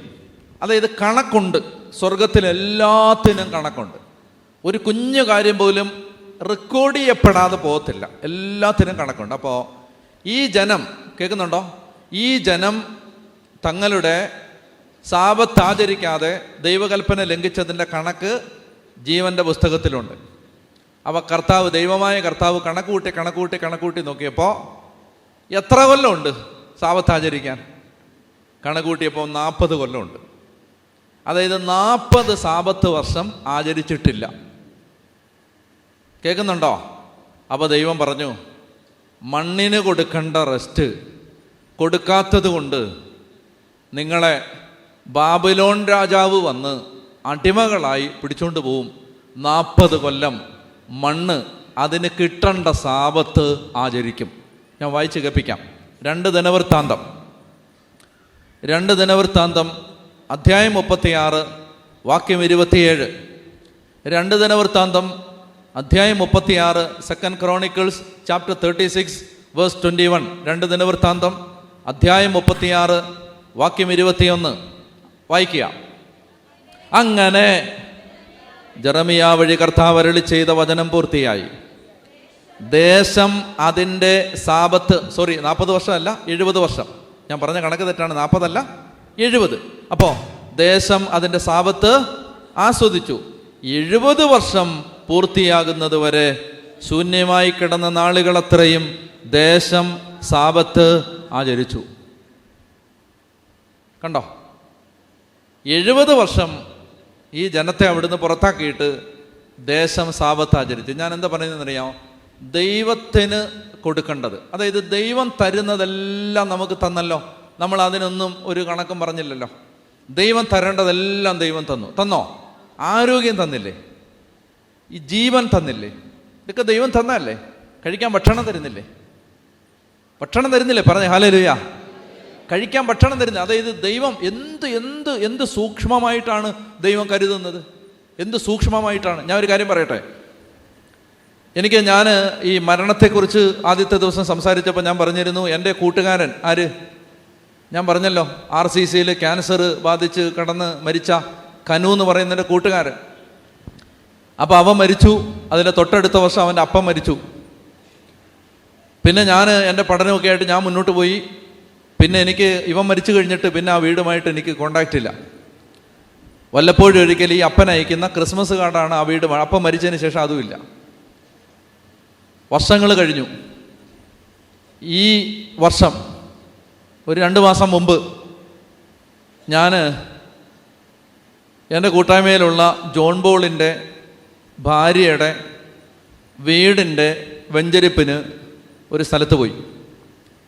അവിടുന്ന് ഞാൻ മറ്റൊരു സ്ഥലത്ത് ഉച്ച കഴിഞ്ഞിട്ട് പിന്നെ രാവിലെ എനിക്കൊരു കല്യാണമുണ്ട്. അത് കഴിഞ്ഞിട്ടാണ് ഈ ഉച്ച കഴിഞ്ഞ സ്ഥലത്തേക്ക്. അപ്പോൾ ആ സ്ഥലത്തേക്ക് ജോൺ ബോളിൻ്റെ വീട്ടിലേക്ക് ഞാൻ പോകുമ്പോൾ ഞാനൊരു കാര്യം ഓർത്തു. എൻ്റെ കൂട്ടുകാരൻ കനുവിൻ്റെ വീട് ഇവിടാണ്. വർഷങ്ങളാണ് ഞാൻ പോയിട്ടവിടെ. അപ്പോൾ എനിക്കറിയാം ആ വീടിൻ്റെ പേര് പ്രശാന്തി നിലയം എന്നാണ്. പ്രശാന്തി നിലയം ആ ഗേറ്റിൽ എഴുതി വെച്ചിട്ടുണ്ട്. അപ്പോൾ ഞാൻ എൻ്റെ കൂടെ മറ്റൊരച്ഛനും ഉണ്ട്, ഒരാളൂടെ ഉണ്ട്. നീയാണോ? ഓക്കെ. അപ്പോൾ ബോണിയുണ്ട്, പോളച്ചനും ഉണ്ട്, ഞാനും ഉണ്ട്. അപ്പം ഞാൻ ഇവരോട് പറഞ്ഞു, എൻ്റെ കൂട്ടുകാരൻ, മരിച്ചുപോയ കൂട്ടുകാരൻ്റെ വീട് ഇവിടെ അടുത്തെവിടെയാണ്, പ്രശാന്തി നിലയം. നിങ്ങൾ നോക്കിക്കോണം, ഞാൻ വണ്ടി പതുക്കെ ഓടിക്കാം. എവിടെയാണെന്നൊക്കെ ലൊക്കേഷനെല്ലാം ഞാൻ മറന്നുപോയി. പക്ഷേ ഈ ഏരിയയിൽ എവിടെയാണ് പ്രശാന്തി നിലയം നോക്കാൻ പറഞ്ഞു. അങ്ങനെ നോക്കി പോയി ഒടുവിൽ ഈ വീട് കണ്ടുപിടിച്ചു. അപ്പോൾ ബോണിയോട് പറഞ്ഞു പോയി നോക്കാൻ പറഞ്ഞു, അവിടെ ആളുണ്ടോന്ന്. നോക്കിയപ്പോൾ പറഞ്ഞു അവിടെ ഇപ്പോൾ ഒരു വാടകക്കാരാണ് താമസിക്കുന്നതെന്ന് പറഞ്ഞു. അവരോട് ചോദിച്ചു, ഈ ആളുകൾ ഇപ്പോൾ എവിടാന്നറിയാമോ? അവർ പറഞ്ഞു, ഞങ്ങൾക്ക് വിവരമൊന്നുമില്ല, മകനാണ് ഇതിൻ്റെ വാടകയെല്ലാം കാര്യങ്ങൾ, ഞങ്ങൾ അപ്പനമ്മമാർക്ക് ഞങ്ങൾക്ക് അറിഞ്ഞുകൂടാ. എന്നാൽ പിന്നെ ആയിക്കോട്ടെ, അവരുടെ നമ്പർ വല്ലതും ഉണ്ടോ എന്ന് ചോദിച്ചപ്പോൾ അതും അറിഞ്ഞുകൂടാ, അതും മകനെ അറിയുമെന്ന് പറഞ്ഞു. എന്നാൽ പിന്നെ ആയിക്കോട്ടെ എന്ന് വിചാരിച്ച് അവിടുന്ന് ഇറങ്ങി വരുമ്പോൾ ഈ സഹോദരനോട് ആ വീട്ടിലെ അമ്മച്ചി, വയ്യാത്തൊരമ്മയാണ്, ആ അമ്മ ചോദിച്ചു, കത്തോലിക്ക അച്ഛന്മാരാണോ ആ വണ്ടിയുടെ അടുത്ത് നിൽക്കുന്നതെന്ന് ചോദിച്ചു. അപ്പോൾ പറഞ്ഞു അതേന്ന് പറഞ്ഞു. എന്നാൽ ഒന്ന് കയറി പ്രാർത്ഥിക്കാമെന്ന് ചോദിച്ചു. പ്രാർത്ഥിക്കാമെന്ന് പറഞ്ഞു. അങ്ങനെ ഞങ്ങൾ 2 അച്ഛന്മാരും ബോണിയും കൂടെ ആ വീട്ടിലേക്ക് കയറി. കയറുമ്പോൾ കാണുന്ന കാഴ്ച, അപ്പൻ, അതായത് അപ്പച്ചൻ, അൽഷിമേഴ്സ് ബാധിച്ച അപ്പച്ചൻ, മറവി രോഗം. അമ്മയുടെ ക്യാൻസർ വന്ന് കണ്ണിങ്ങനെ വെളിയിലോട്ട് ബൾജ് ചെയ്ത് ഇങ്ങനെ ഇരിക്കുക. ഈ ഭാഗം എല്ലാം ക്യാൻസർ വന്ന്, അറിയാലോ, അങ്ങനെ തുരന്ന് ഒരു വല്ലാത്ത അവസ്ഥയിൽ കണ്ണിങ്ങനെ ബൾജ് ചെയ്ത്. ഇതാ പ്രാർത്ഥിക്കണ്ടേ. പ്രാർത്ഥിച്ചപ്പോൾ ഈ അമ്മ ചോദിച്ചു, ഇത് ഡാനിയലച്ഛനാണോ ചോദിച്ചു. അതേന്ന് പറഞ്ഞു. എൻ്റെ അച്ഛാ, ഞങ്ങൾ അച്ഛൻ്റെ പ്രസംഗം കേൾക്കുന്നവരാന്ന് പറഞ്ഞു. എന്നിട്ട് അമ്മച്ചി കരച്ചിലായി. അപ്പം ഞാൻ പറഞ്ഞു, പ്രാർത്ഥിച്ചു, കുറച്ച് നേരം ഇരുന്ന് വർത്താനമൊക്കെ പറഞ്ഞു. ആ അമ്മ എൻ്റെ അടുത്ത് പറയാണ്, അച്ഛാ, കഴിഞ്ഞ 3 ദിവസങ്ങളായി ഞങ്ങൾ ആകെ കഴിച്ചിട്ടുള്ളത് 1 കോഴിമുട്ടയാണ്. ഈ വയ്യാത്ത അപ്പച്ചനും ഈ ക്യാൻസർ രോഗിയായ അമ്മയും കഴിഞ്ഞ 3 ദിവസങ്ങൾക്കുള്ളിൽ ആകെ ഭക്ഷിച്ചിട്ടുള്ളത് 1 കോഴിമുട്ട. പുറം ലോകത്ത് ആർക്കും അറിയാൻ പാടില്ല. പച്ച പട്ടിണിയാണ് വീടിനകത്ത്, ഒന്നുമില്ല, ഒരു വകയില്ല വീട്ടിൽ. പ്രിയപ്പെട്ട സഹോദരങ്ങളെ, അവർക്ക് കഴിക്കാനന്ന് ഭക്ഷണം ഉണ്ടായി, അവർക്ക് ആ മാസങ്ങളിൽ കഴിക്കാനുള്ള ഭക്ഷണം ഉണ്ടായി, അവരുടെ കാര്യങ്ങളിൽ ദൈവം ഇടപെട്ടു. പോട്ടെ, അതിൻ്റെ വിശദാംശമൊന്നും ഞാൻ പറയുന്നില്ല. ഒരു കാര്യം നിങ്ങൾ കേട്ടെ, ഞാൻ ആലോചിക്കുകയായിരുന്നു, ഈ അപ്പനും അമ്മയും പട്ടിണി കിടക്കുന്നത് അയൽപക്കക്കാർ പോലും അറിഞ്ഞിട്ടില്ലെങ്കിലും സർവശക്തനായ ദൈവം അറിഞ്ഞിട്ടുണ്ട്. അതാ ഈ നമ്മളെ പിടിച്ചകത്തോട്ട് കൊണ്ടുപോണേ. പറഞ്ഞേ ഹല്ലേലൂയാ, പറഞ്ഞേ ഹല്ലേലൂയാ. ഞങ്ങൾ കാണാൻ ആഗ്രഹിച്ചു പോയ ആരെയും ഞങ്ങൾ അവിടെ കണ്ടില്ല. അവിടെ ചെന്നപ്പോഴറിഞ്ഞ അവരെല്ലാം മരിച്ചു, ആരെയും കണ്ടിട്ടില്ല. ഒരു 100 അനുഭവം ഞാൻ പറയാം, ഒരു 100 അനുഭവം. അതായത് ദൈവം ഇതെല്ലാം കാണുന്നുണ്ട്, കർത്താവ് ഇതെല്ലാം. അപ്പോൾ ഞാൻ പോയി കഴിക്കാൻ ഭക്ഷണം കിട്ടിയില്ലേ, അത് ഞാൻ പറഞ്ഞത്. കഴിക്കാനാകാൻ ഇന്ന് ഉച്ചയ്ക്ക് ഭക്ഷണം കഴിച്ചില്ലേ, രാവിലെ കാപ്പി കുടിച്ചില്ലേ, ദൈവം തന്നില്ലേ? അത് കരുതുന്നുണ്ട് ദൈവം, എല്ലാവർക്കും കരുതുന്നുണ്ട്. ആരോഗ്യം, വസ്ത്രം, പാർപ്പിടം, ജോലി, വരുമാനം, മക്കള്, ദൈവം തന്നതെല്ലാം ദൈവം തന്നു. ദൈവം തരേണ്ടതെല്ലാം ദൈവം തന്നു. അവിടെ എവിടെയൊക്കെ കുഞ്ഞു കുഞ്ഞു ചില അനുഗ്രഹങ്ങളൊക്കെ നിഷേധിക്കപ്പെട്ടു എന്നൊഴിച്ചാൽ മോസ്റ്റ്ലി എല്ലാം കിട്ടേണ്ടതൊക്കെ കിട്ടിയിട്ടുണ്ട്. ചോദിക്കട്ടെ, ദൈവത്തിന് കൊടുക്കേണ്ട കാര്യം വരുമ്പോഴല്ലേ ഉള്ളൂ ഈ കണക്ക്. പറഞ്ഞേ ഹല്ലേലൂയാ, ഹല്ലേലൂയാ. ദൈവത്തിന് കൊടുക്കേണ്ട കാര്യം വരുമ്പോൾ പിടുത്തം. അന്നേരം ഞായറാഴ്ച കുർബാനയുടെ സമയം കൂടാൻ പാടില്ല. അന്നേരം അച്ഛൻ 2 പ്രാർത്ഥനയുടെ കൂടുതൽ ചൊല്ലാൻ പാടില്ല. പാട്ടിന് ഇത്ര നീളം കൂടാൻ പാടില്ല. കാരണം എന്താ? ആ ദൈവത്തിന് കൊടുക്കാൻ അത്ര ബെയർ മിനിമം അതേ കൊടുക്കാൻ പറ്റൂ. കൂടുതലൊന്നും ദൈവത്തിന് കൊടുക്കാൻ പറ്റില്ല. ഹല്ലേലൂയാ. കർത്താവ് പറയാണ്, ഇങ്ങനെ ദൈവത്തിന് കൊടുക്കാതെ നമ്മുടെ സമയം, സാബത്ത്, ആരാധന ദൈവത്തിന് കൊടുക്കാതെ പിടിച്ചെടുക്കുന്നതെല്ലാം എവിടെ പോവും? പാഴായി പോവും. പറഞ്ഞ ഹല്ലേലൂയാ, ഹല്ലേലൂയാ. ബാബിലോണിലെ നദീതീരത്തെ അലരി വൃക്ഷങ്ങളിൽ കിന്നരങ്ങൾ തൂക്കിയിട്ട് ജന്മനാടിനെ ഓർത്ത് ഞങ്ങൾ കരഞ്ഞു. സങ്കീർത്തനം 137. ഞങ്ങൾ കരഞ്ഞു. അന്യനാട്ടിൽ വെച്ച് പാട്ടുപാടാൻ അവർ ഞങ്ങളോട് ആവശ്യപ്പെട്ടു. ജെറുസലേമേ, ഞാൻ നിന്നെ മറക്കുന്നെങ്കിൽ എൻ്റെ വലങ്കൈ എന്നെ മറക്കട്ടെ. നിന്നെ ഞാൻ ഓർക്കുന്നില്ലെങ്കിൽ, എൻ്റെ ഏറ്റവും വലിയ സന്തോഷമായി വിലമതിക്കുന്നില്ലെങ്കിൽ എൻ്റെ നാവ് എൻ്റെ അണ്ണാക്കിനോട് ഒട്ടിപ്പോകട്ടെ എന്നൊക്കെ പറഞ്ഞ് പ്രാർത്ഥിക്കുകയാണ് ബാബിലോണിലിരുന്ന്. എന്തെന്നറിയാമോ? ഈ സാബത്ത് ആചരിക്കണമെന്ന് പറഞ്ഞു, അത് കേട്ടില്ല. അന്യദൈവങ്ങളെ ആരാധിക്കരുതെന്ന് പറഞ്ഞു, അത് കേട്ടില്ല. പറഞ്ഞ ഹല്ലേലൂയാ, പറഞ്ഞ ഹല്ലേലൂയാ, ഹല്ലേലൂയാ.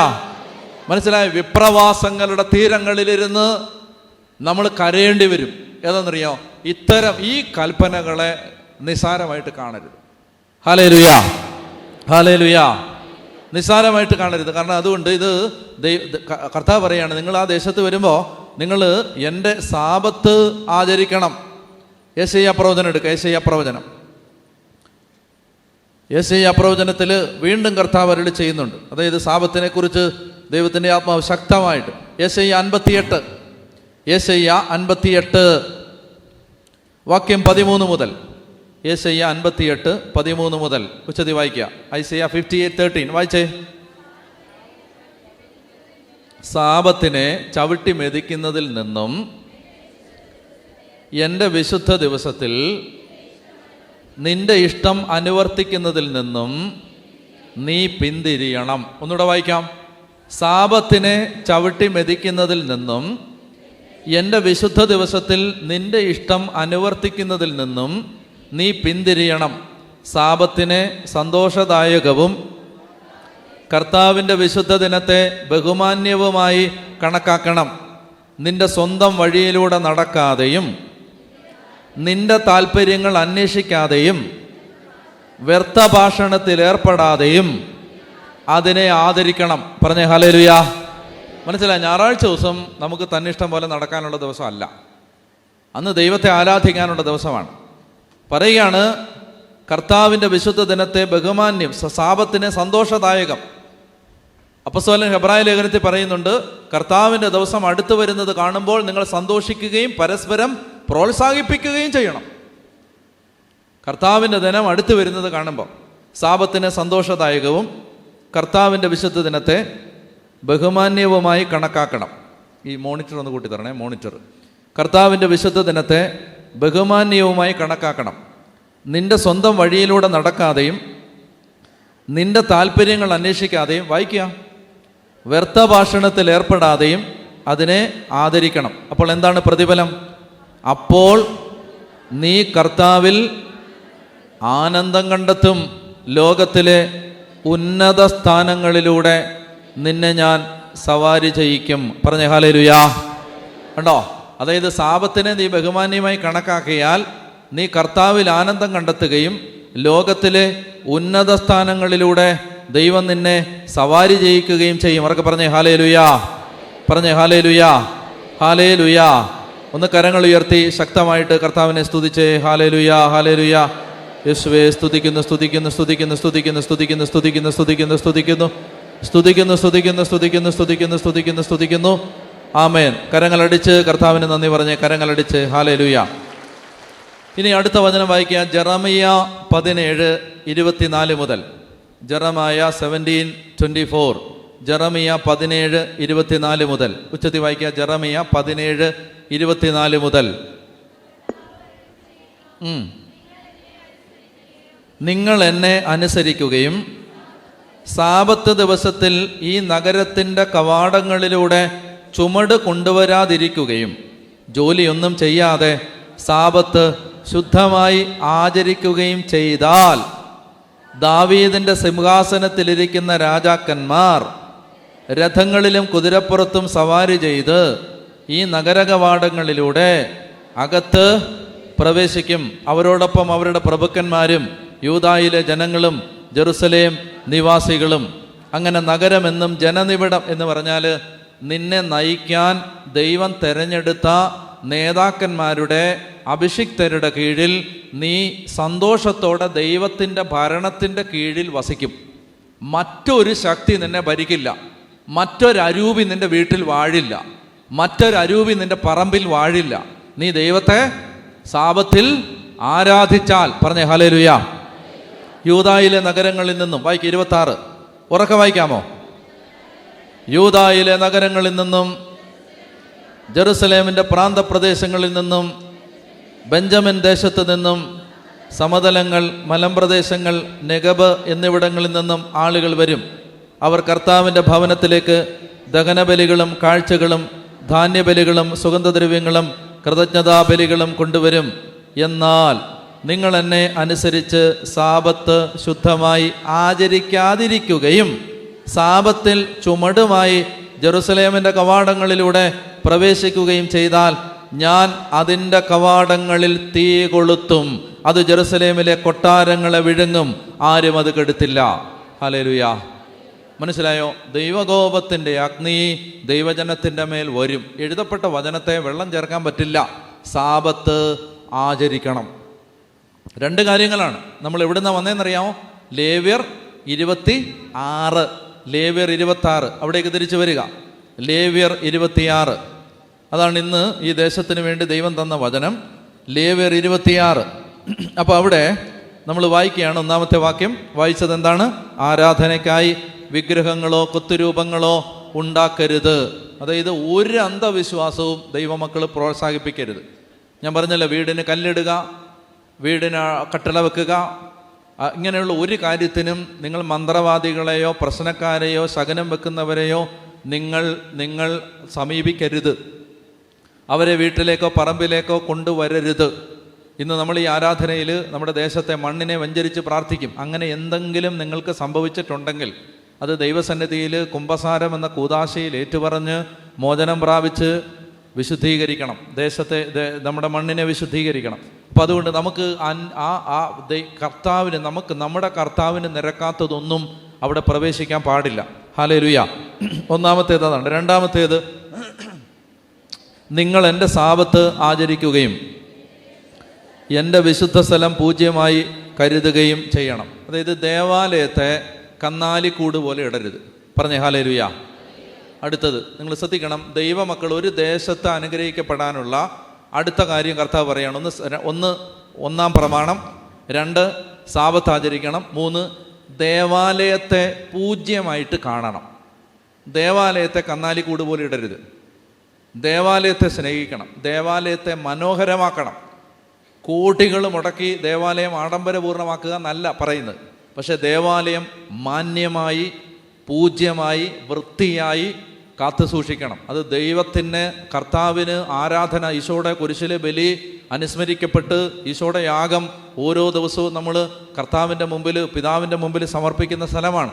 അപ്പോൾ അതുകൊണ്ട് ദേവാലയത്തെ പൂജ്യമായിട്ട് കന്നാലിക്കൂട് പോലെ ഇടരുത്. പറഞ്ഞേ ഹല്ലേലൂയ. ദേവാലയവും പരിസരങ്ങളും വിശുദ്ധമായി കാത്തു സൂക്ഷിക്കണം. അതായത് ദേവാലയത്തിൽ ബഹുമാനമില്ലാതെ പെരുമാറരുത്. പള്ളിക്കകത്ത് നിന്ന് ആവശ്യമില്ലാത്ത കാര്യങ്ങൾ സംസാരിക്കരുത്. ദേവാലയത്തിൽ വഴക്കും പ്രശ്നമുണ്ടാക്കാൻ പോകരുത്. വളരെ മോശപ്പെട്ട പ്രവണത സഭയിലാകമാനം രൂപപ്പെട്ടു വരുന്നുണ്ട്. ദേവാലയത്തിന്, ബലിപീഠത്തെ പോലും മലിനമാക്കുന്ന വിധത്തിൽ പ്രവണതകൾ ദേശത്ത് വ്യാപിക്കുന്നുണ്ട്. ഇതെല്ലാം അന്തിക്രിസ്തുവിൻ്റെ വ്യാപനമാണ്. അതുകൊണ്ട് ദൈവമക്കൾ മനസ്സിലാക്കിയിരിക്കണം, ഒരു അണുവീട ഇതിനകത്ത് വ്യതിചലിക്കരുത്. എൻ്റെ ദേവാലയം, ബലിപീഠം, ദേവാലയത്തിൻ്റെ പരിസരങ്ങൾ ഇതെല്ലാം വൃത്തിയായിട്ട് സൂക്ഷിക്കണം. അവിടെയൊന്നും അനാദരവോടെ പെരുമാറരുത്. അവിടെ ഇങ്ങനെ ചെറുപ്പക്കാർ അവിടെ ആ പരിസരങ്ങളിൽ തിന്മ ചെയ്യാൻ പോകരുത്. ആ പരിസരങ്ങളിൽ പോയി അശ്ലീലം കാണാൻ പോകരുത്. കൂട്ടുകൂടി അവിടെ തിന്മ ചെയ്യരുത്. അവിടെ കർത്താവിൻ്റെ ആലയമാണ്, ദൈവം വസിക്കുന്ന സ്ഥലമാണ്. അപ്പോൾ ദേവാലയത്തെ പരിശുദ്ധമായിട്ട് കാത്തു സൂക്ഷിക്കുക. 2 മക്കബായർ 5:19, 2 മക്കബായർ 5:19 എടുത്ത് വായിക്കുക. 2 മക്കബായർ 5:19.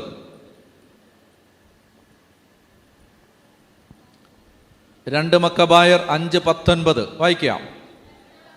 കർത്താവ് വിശുദ്ധ ജനത്തിന് വേണ്ടി, അങ്ങനെയാണോ? കർത്താവ് വിശുദ്ധ സ്ഥലത്തിന് വേണ്ടി ജനത്തെ തിരഞ്ഞെടുക്കുകയല്ല, ജനത്തിനു വേണ്ടി സ്ഥലം തിരഞ്ഞെടുക്കുകയാണ് ചെയ്തത്. ഒരിക്കൽ കൂടെ വായിക്കുക, അല്പം ശ്രദ്ധിച്ചാലേ മനസ്സിലാവൂ. കർത്താവ് വിശുദ്ധ സ്ഥലത്തിന് വേണ്ടി ജനത്തെ തിരഞ്ഞെടുക്കുകയല്ല, ജനത്തിനു വേണ്ടി സ്ഥലം തിരഞ്ഞെടുക്കുകയാണ് ചെയ്തത്. അതായത് ഒരു ദൈവജനം ഒരു ദേശത്ത് ചെല്ലുമ്പോൾ ആ ദൈവജനത്തിന് അനുഗ്രഹമാവാനുള്ള സ്ഥലമാണ് ദൈവം തിരഞ്ഞെടുത്ത് ദേവാലയങ്ങളാക്കി തന്നിരിക്കുന്നത്. മനസ്സിലാവുന്നുണ്ടോ? അത് ആ ജനത്തിന് വേണ്ടി ദൈവം തിരഞ്ഞെടുത്ത സ്ഥലമാണ്. ആ ജനത്തിന് വേണ്ടി ദൈവം തിരഞ്ഞെടുത്ത സ്ഥലം.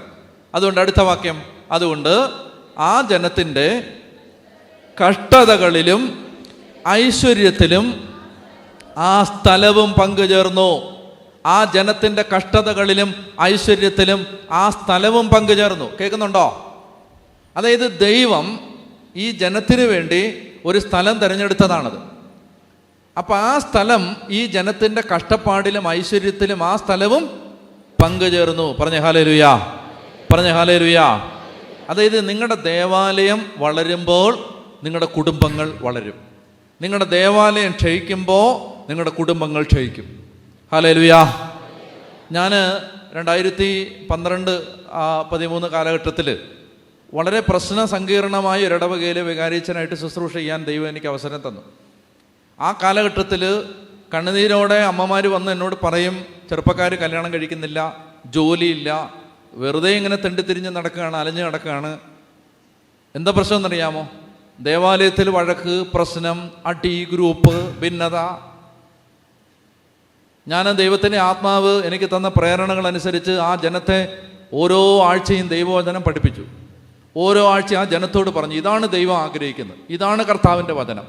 വചനം പഠിച്ചു കഴിഞ്ഞപ്പോൾ ആ ജനം പ്രബുദ്ധരായി കഴിഞ്ഞപ്പോൾ ഒരു സെപ്റ്റംബർ മാസം 8-ാം തീയതി കോരിച്ചൊരിയുന്നൊരു പെരുമഴയത്ത് ഈ ജനം മുഴുവൻ ദേവാലയത്തിൻ്റെ മുമ്പിലെ ആ മണലിൽ മുട്ടുകുത്തി ആ മഴ നനഞ്ഞ് ദേവാലയത്തിനെതിരെ ചെയ്ത തെറ്റിന് മാപ്പ് ചോദിച്ച് കർത്താവിനോട് പരിഹാരം അപേക്ഷിച്ച് പ്രാർത്ഥിച്ചു. എൻ്റെ പ്രിയപ്പെട്ട സഹോദരങ്ങളെ, ഒരൊറ്റ ചെറുപ്പക്കാരൻ പിന്നെ ഇടവകയിൽ തൊഴിലില്ലാതെ തണ്ടി നടന്നിട്ടില്ല. Hallelujah, hallelujah.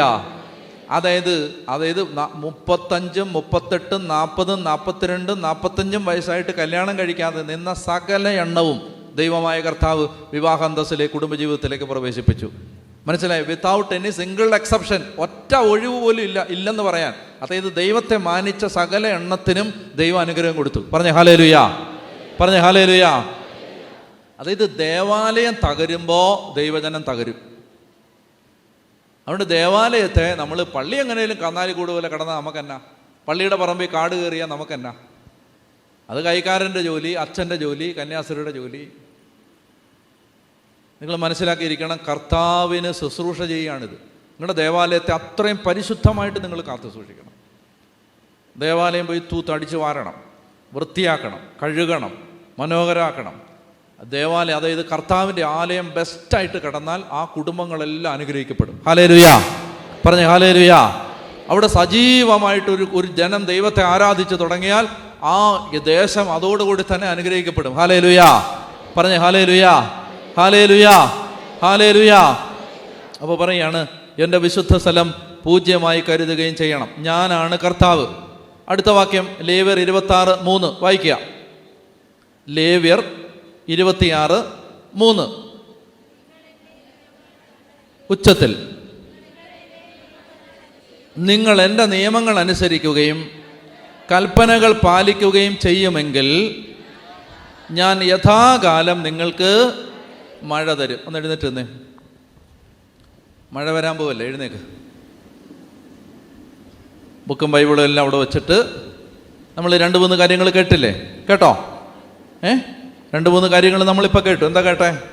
ഒന്ന്, അന്യദൈവ ആരാധന നടത്താൻ പാടില്ല. നമ്മൾ അന്യദൈവ ആരാധനയുടെ പുറകെ, ഒരു അന്ധവിശ്വാസത്തിൻ്റെയും പുറകെ പോകരുത്. ഇനി മരിക്കുന്നത് വരെ കർത്താവല്ലാതെ വേറൊരു വഴിക്കും തിരിയരുത്. മരിക്കേണ്ടി വന്നാലും, നാളെ മരിക്കുകയാണ് എന്നാലും മന്ത്രവാദത്തിൻ്റെ പുറകെ പോകരുത്. 4 തലമുറയിലേക്ക് ഈ ദുർശക്തി വ്യാപരിക്കും ആഭിചാരത്തിൻ്റെ പുറകെ പോയാൽ. മന്ത്രവാദത്തിന് പോയ ഏതെങ്കിലും മനുഷ്യനോ ഏതെങ്കിലും കുടുംബമോ ഏതെങ്കിലും മന്ത്രവാദിയോ രക്ഷപ്പെട്ടതായിട്ട് നിങ്ങൾ കണ്ടിട്ടുണ്ടോ? ഉണ്ടെങ്കിൽ എന്നോട് പറ. ഏതെങ്കിലും മന്ത്രവാദിയോ മന്ത്രവാദത്തിന് പോയവരോ പോകുന്നവരോ രക്ഷപ്പെട്ടതായി നിങ്ങൾ കണ്ടിട്ടുണ്ടോ? കാണത്തില്ല. പറഞ്ഞേ ഹല്ലേലൂയാ. നിലനിൽക്കുന്ന തലമുറകളിലെ അനുഗ്രഹം അവർക്കുണ്ടാകത്തില്ല. അതുകൊണ്ട് ഇന്നിപ്പോൾ ഇവിടെ വെച്ചിട്ട് നമ്മൾ ഈ നാട്ടിൻപുറങ്ങളിൽ ജീവിക്കുമ്പോൾ പെട്ടെന്ന് പ്രയാസവും വേദനയൊക്കെ വരുമ്പോൾ ആരെങ്കിലുമൊക്കെ എന്തെങ്കിലും പറയും, ആ വഴിക്ക് പോകും. പോയിട്ടുണ്ടാവും. അതുകൊണ്ടല്ലേ കർത്താവ് ഈ വചനം പറയണേ, പോയിട്ടുണ്ടാവും. ഇപ്പോൾ ഈ നിമിഷം ഈശോയുടെ മുമ്പിൽ വെച്ച് നമ്മൾ കർത്താവിനോട് പറയുകയാണ്, കർത്താവേ, ഞങ്ങൾക്ക് തെറ്റ് പറ്റിയിട്ടുണ്ട്, ഇനി ചെയ്യില്ല, ഇനി ആ വഴിക്ക് പോവില്ല. ഇനി മരിക്കേണ്ടി വന്നാലും കർത്താവെ, അത്തരം ഒരു മാർഗത്തിലും ഞങ്ങൾ, ഒരു അന്ധവിശ്വാസത്തിൻ്റെ പുറകെ ഞങ്ങൾ പോവില്ല. ദേശത്തെ ഒരു ദുരാചാരത്തിൻ്റെയും പുറകെ ഞങ്ങൾ പോവില്ല. ഞങ്ങൾക്ക് കർത്താവ് മതി. രണ്ടാമത്തേത്, ഞായറാഴ്ച ദിവസം ബഹുമാനമില്ലാതെ, പള്ളി പോവാതെ, പ്രാർത്ഥിക്കാതെ ഞായറാഴ്ച ആചരണം വേണ്ട വിധം ഗൗരവമില്ലാതെ നടത്തിയിട്ടുണ്ടെങ്കിൽ, സാവത്ത് ആചരിക്കാതിരുന്നിട്ടുണ്ടെങ്കിൽ ഇപ്പോൾ കർത്താവിനോട് പറയുക, തെറ്റ് പറ്റിയിട്ടുണ്ട് കർത്താവെ, ഞായറാഴ്ച പണിയെല്ലാം ചെയ്യിച്ചിട്ടുണ്ട്, ഞായറാഴ്ച പണി ചെയ്ത് പള്ളി പോവാതിരുന്നിട്ടുണ്ട് കർത്താവെ, ഞങ്ങൾക്ക് തെറ്റ് പറ്റിയിട്ടുണ്ട്, ഇനി ഞങ്ങൾ അങ്ങനെ ചെയ്യില്ല. മൂന്നാമത്തേത്, എൻ്റെ ദേവാലയത്തെ ഞാൻ ബഹുമാനം ഇല്ലാതെ കണ്ടിട്ടുണ്ട്, എനിക്ക് ദേവാലയത്തിൽ എന്നാ നടന്നാലും എനിക്കൊരു കുഴപ്പമില്ല, ഞാൻ പള്ളിയിൽ പോകും, പ്രാർത്ഥിക്കാൻ തിരിച്ചു പോകും, ദേവാലയത്തോട് എനിക്കൊരു സ്നേഹവും ഇല്ല, ഒരു ബന്ധവുമില്ല. പ്രിയപ്പെട്ട മക്കളെ, നിന്റെ ദേവാലയത്തെ നീ സ്നേഹിച്ചാൽ നിന്നെ ദൈവം അനുഗ്രഹിക്കും. പറഞ്ഞേ ഹല്ലേലൂയാ, ഹല്ലേലൂയാ. ഞാൻ ഇപ്പോൾ ഈ ധ്യാനം കഴിഞ്ഞ് ഞാൻ ഈ തലശ്ശേരി നിന്ന് പോയിട്ട് അവിടുന്ന് തിരുവനന്തപുരത്ത് ചെന്ന് കഴിഞ്ഞാൽ തിങ്കളാഴ്ച ഞാൻ ഖത്തറിന് പോകും. ഖത്തറിൽ ഞാൻ ഇതിനു മുമ്പ് പോയത് 2016 എങ്ങാണ്ടാണ്. അന്ന് ഞാൻ ഖത്തറിൽ ചെന്ന് അവിടെ ജീവിക്കുമ്പോൾ അവിടെ ഈ പള്ളിയിൽ ഞാനൊരു 1.5 മാസം ആ പള്ളിയിലുണ്ട്. ആ പള്ളിയിൽ കപ്പ്യാരുണ്ട്. കപ്പ്യാരുടെ പേര് ജോയി. അപ്പോൾ കപ്പ്യാർ ഞാനും മാത്രമേ ഉള്ളൂ. അപ്പോൾ ഞാനും കപ്പ്യാരും ഇങ്ങനെ വർത്താനം പറഞ്ഞുകൊണ്ടിരിക്കും. വേറെ പണിയൊന്നുമില്ലല്ലോ, കപ്പ്യാരും ഞാനും. അപ്പോൾ കപ്പ്യാർ കൊണ്ടുവന്ന്, അദ്ദേഹം കൊണ്ടുവന്ന് എന്നെ ഒരു ഫോട്ടോ കാണിച്ചു. ഫോട്ടോ ഇതാണ്, ഒരു ചെറ്റക്കുടിൽ. ഞാൻ ചോദിച്ചു, ചേട്ടാ ഇതെന്താണ്? അദ്ദേഹം പറഞ്ഞു, എൻ്റെ വീടായിരുന്നു ഇത്. അയ്യോ, ഞാൻ പറഞ്ഞു, ഈ ചെറ്റക്കുടിലോ, ഇതിനകത്ത് എങ്ങനെ? അപ്പോൾ അയാൾ പറഞ്ഞു, അച്ഛാ, മഴ പെയ്യുമ്പോൾ 3-4 സ്ഥലത്ത് കൊച്ചുങ്ങളെയും കൊണ്ട് ഞാൻ മാറിയിരിക്കുവാൻ. ഇദ്ദേഹം ചെറിയ കുട്ടി, ഈ കുഞ്ഞുങ്ങളുടെ കൂട്ട് ചെറിയ പ്രായമായിരുന്ന സമയത്ത് തന്നെ പള്ളിയിലെ ശുശ്രൂഷകനായിട്ട് കൂടി, വീട്ടിൽ നിവൃത്തിയൊന്നുമില്ല, പള്ളിയിലെ ശുശ്രൂഷകനായിട്ട് കൂടി അച്ഛന്മാരുടെ കൂടെയൊക്കെ ഇങ്ങനെ നടന്നു. അച്ഛൻ പന്നിയെ വളർത്തുന്നുണ്ടായിരുന്നു. അപ്പോൾ ഇയാൾ പന്നിയൊക്കെ നോക്കി, പിന്നെ കോൺവെൻറ്റിൽ നിന്ന് അച്ഛന് ഭക്ഷണമൊക്കെ എടുത്തുകൊണ്ട് കൊടുക്കും. അങ്ങനെ പള്ളിയിൽ തന്നെ കപ്പ്യാർ ജോലിയൊക്കെ ചെയ്ത് പള്ളിയിൽ അച്ഛനെ സഹായിച്ച് അങ്ങനെ നിന്ന് പ്രായമായി കല്യാണം കഴിച്ചു. അപ്പോഴും പള്ളിയിലെ കപ്പ്യാരനാണ്. അച്ഛന്മാർ മാറി വന്നു, കപ്പ്യാർക്ക് മാത്രം മാറ്റമില്ല. അങ്ങനെ ഇങ്ങനെ നിൽക്കുകയാണ്. തുച്ഛമായ വരുമാനം, അങ്ങനെ പട്ടിണിയും പരിവട്ടമൊക്കെ ആയിട്ട് ഇങ്ങനെ ജീവിക്കുന്ന സമയത്ത് പിന്നെ മാറി വന്നൊരു വികാരി അച്ഛന് ഇദ്ദേഹത്തോട് എന്തോ ഒരു ഇഷ്ടക്കേട് തോന്നി, പള്ളിയിൽ നിന്ന് ഇറക്കി വിട്ടു. പൊട്ടിക്കരഞ്ഞുകൊണ്ട് പള്ളിയിൽ നിന്ന് ഇറങ്ങി. അപ്പോൾ നോക്കണം, ചെറ്റക്കൂട്ടില ഒന്നുമില്ല, ഇത്രയും കാലം പള്ളിയോട് ചേർന്ന് നിന്ന് ഒടുവിൽ പള്ളിയിൽ നിന്ന് കണ്ണുനീരോട് ഇറങ്ങിപ്പോവുക. കുറച്ച് നാൾ ബസ്സിലെ കിളിയായിട്ട് പോയി, കുറച്ച് നാൾ ജീപ്പ് ഓടിക്കാൻ പോയി. അയാൾ എന്നോട് കരഞ്ഞുകൊണ്ട് പറയും, എൻ്റെ അച്ഛൻ ഒന്നും അറിഞ്ഞൂടാ, എനിക്ക് ഒന്നേന്ന് പഠിക്കണം, അക്ഷരം പോലും അറിഞ്ഞൂടാ. ആ അവസ്ഥയിൽ ഈ മനുഷ്യന് ഒന്നുമില്ല. അങ്ങനെ നേരത്തെ ഇരുന്നൊരു വികാരിച്ചൻ വിളിച്ച് ഒരു ചെറിയ ജോലി കൊടുത്തു, തുച്ഛമായ വരുമാനം. പള്ളിപ്പോക്ക് നിർത്തി. കൂടെ ജോലി ചെയ്യുന്നൊരു സഹോദരി പറഞ്ഞു, ചേട്ടാ വ്യാഴാഴ്ച ആ പള്ളിയിലെ ഒരു ആരാധനയുണ്ട്, ചേട്ടൻ വരുന്നത്. എനിക്ക് പള്ളിയും വേണ്ട ഒന്നും വേണ്ടെന്ന് പറഞ്ഞു, എനിക്ക് മതിയായെന്ന് പറഞ്ഞു. എൻ്റെ ജന്മം കളഞ്ഞാണ് ഞാൻ പള്ളിക്ക് വേണ്ടി. അങ്ങനെ ഈ മനുഷ്യന്, നിങ്ങൾക്ക് നിൽക്കാൻ ബുദ്ധിമുട്ടുണ്ട്, ഇരുന്നോണേ. അപ്പോൾ ഈ മനുഷ്യൻ അങ്ങനെ വളരെ പ്രയാസപ്പെട്ട് പള്ളിയിൽ പോകാതെ ദൈവത്തോടുള്ള വെറുപ്പുമായിട്ട് ജീവിക്കുമ്പോൾ ഈ സഹോദരി, ഈ സ്ത്രീ നിർബന്ധിച്ച് ആരാധനയ്ക്ക് കൊണ്ടുപോയി. ആരാധനയ്ക്ക് പോയി നിന്ന് പൊട്ടിക്കരഞ്ഞു, എൻ്റെ കർത്താവേ, ഞാൻ പള്ളിയെ സ്നേഹിച്ചിട്ട് എനിക്ക് ഇതാണല്ലോ കിട്ടിയത് എന്ന് പറഞ്ഞ് പൊട്ടിക്കരഞ്ഞു. അങ്ങനെ ആരാധനയ്ക്ക് പോയപ്പോൾ ഒരു സമാധാനം കിട്ടിത്തുടങ്ങിയപ്പോൾ പിന്നീട് തുടർച്ചയായിട്ട് ആരാധനയ്ക്ക് പോകാൻ തുടങ്ങി.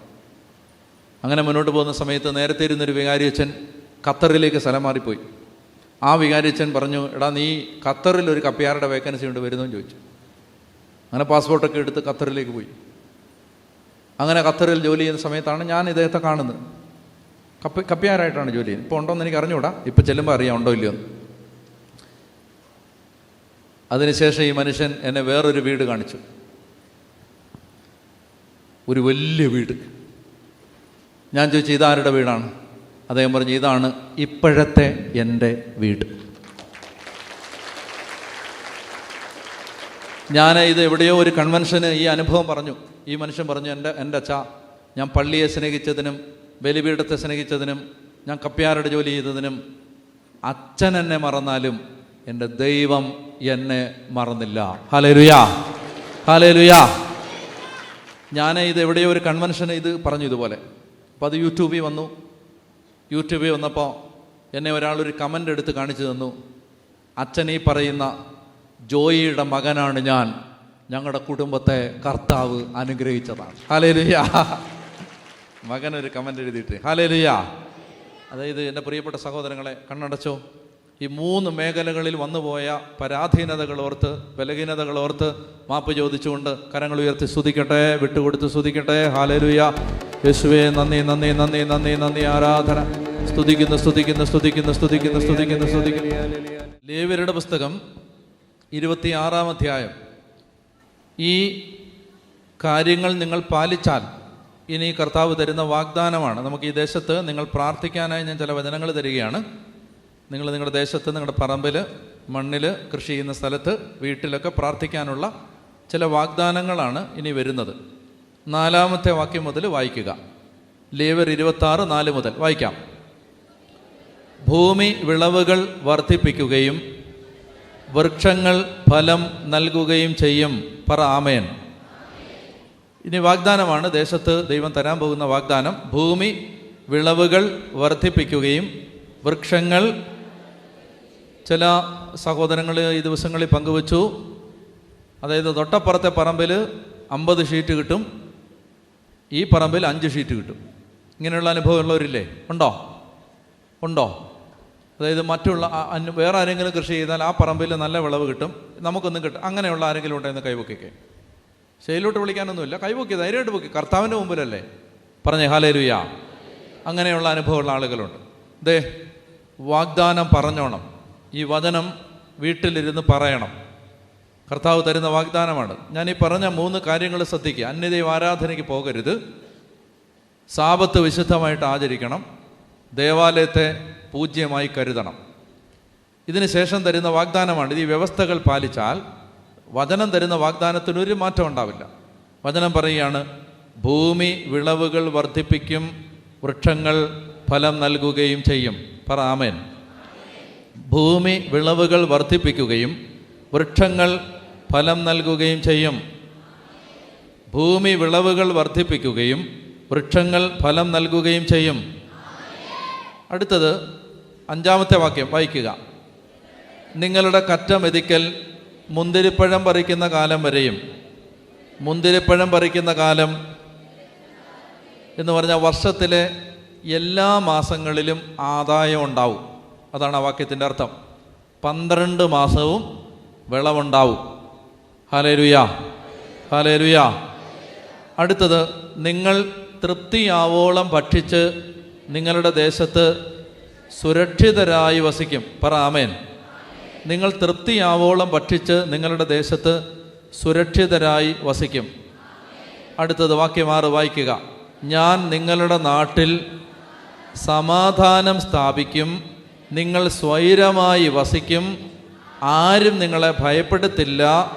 ഞാൻ നാട്ടിൽ നിന്ന് ദുഷ്ടമൃഗങ്ങളെ ഓടിച്ചു കളയും. പറ ആമേൻ. കുരങ്ങ്, കാട്ടുപന്നി, ആന, പുലി, പാമ്പ് തുടങ്ങിയ മൃഗങ്ങൾ നിങ്ങളുടെ കാർഷിക വിളകളെ ഉപദ്രവിക്കാൻ ദൈവം ഇടവരുത്തില്ല. ഹല്ലേലൂയ. ഒരു മാറ്റമില്ല. കർത്താവ് പറഞ്ഞ ദൈവത്തിൻ്റെ പ്രമാണങ്ങൾ, കർത്താവ് പറഞ്ഞ 3 കാര്യങ്ങൾ ശ്രദ്ധിക്കുക.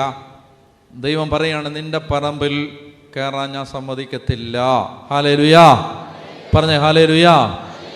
പ്രത്യേകം ശ്രദ്ധിച്ചോണം. പാമ്പ്, പന്നി, ആന, കുരങ്ങ്, കരടി, പുലി ദേശത്ത് വരുത്തില്ല. പറഞ്ഞേ ഹല്ലേലൂയ. പറഞ്ഞേ ഹല്ലേലൂയ. കർത്താവ് പറയാണ്, ഞാൻ നിങ്ങളുടെ നാട്ടിൽ സമാധാനം സ്ഥാപിക്കും, നിങ്ങൾ സ്വൈരമായി വസിക്കും, ആരും നിങ്ങളെ ഭയപ്പെടുത്തില്ല.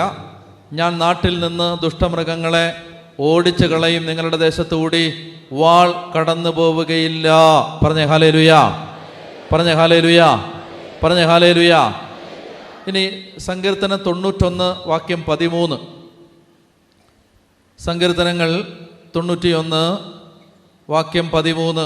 സങ്കീർത്തനങ്ങൾ 91 വാക്യം 13 വായിക്കാം. സിംഹത്തിൻ്റെയും അണലിയുടെയും മേൽ നീ ചവിട്ടി നടക്കും, യുവസിംഹത്തെയും സർപ്പത്തെയും നീ ചവിട്ടി മെതിക്കും. ഈ നാട്ടിൽ ഇത് പ്രാർത്ഥിച്ചോണം. പറഞ്ഞേ ഹല്ലേലൂയ. സങ്കീർത്തനം 91 13 ഉറക്കെ വായിക്കുക. സിംഹത്തിൻ്റെയും അണലിയുടെയും മേൽ നീ ചവിട്ടി നടക്കും, യുവസിംഹത്തെയും സർപ്പത്തെയും നീ ചവിട്ടി മെതിക്കും. ഹല്ലേലൂയ. പറഞ്ഞേ ഹല്ലേലൂയ. ഹല്ലേലൂയ. ഹല്ലേലൂയ. ഹല്ലേലൂയ.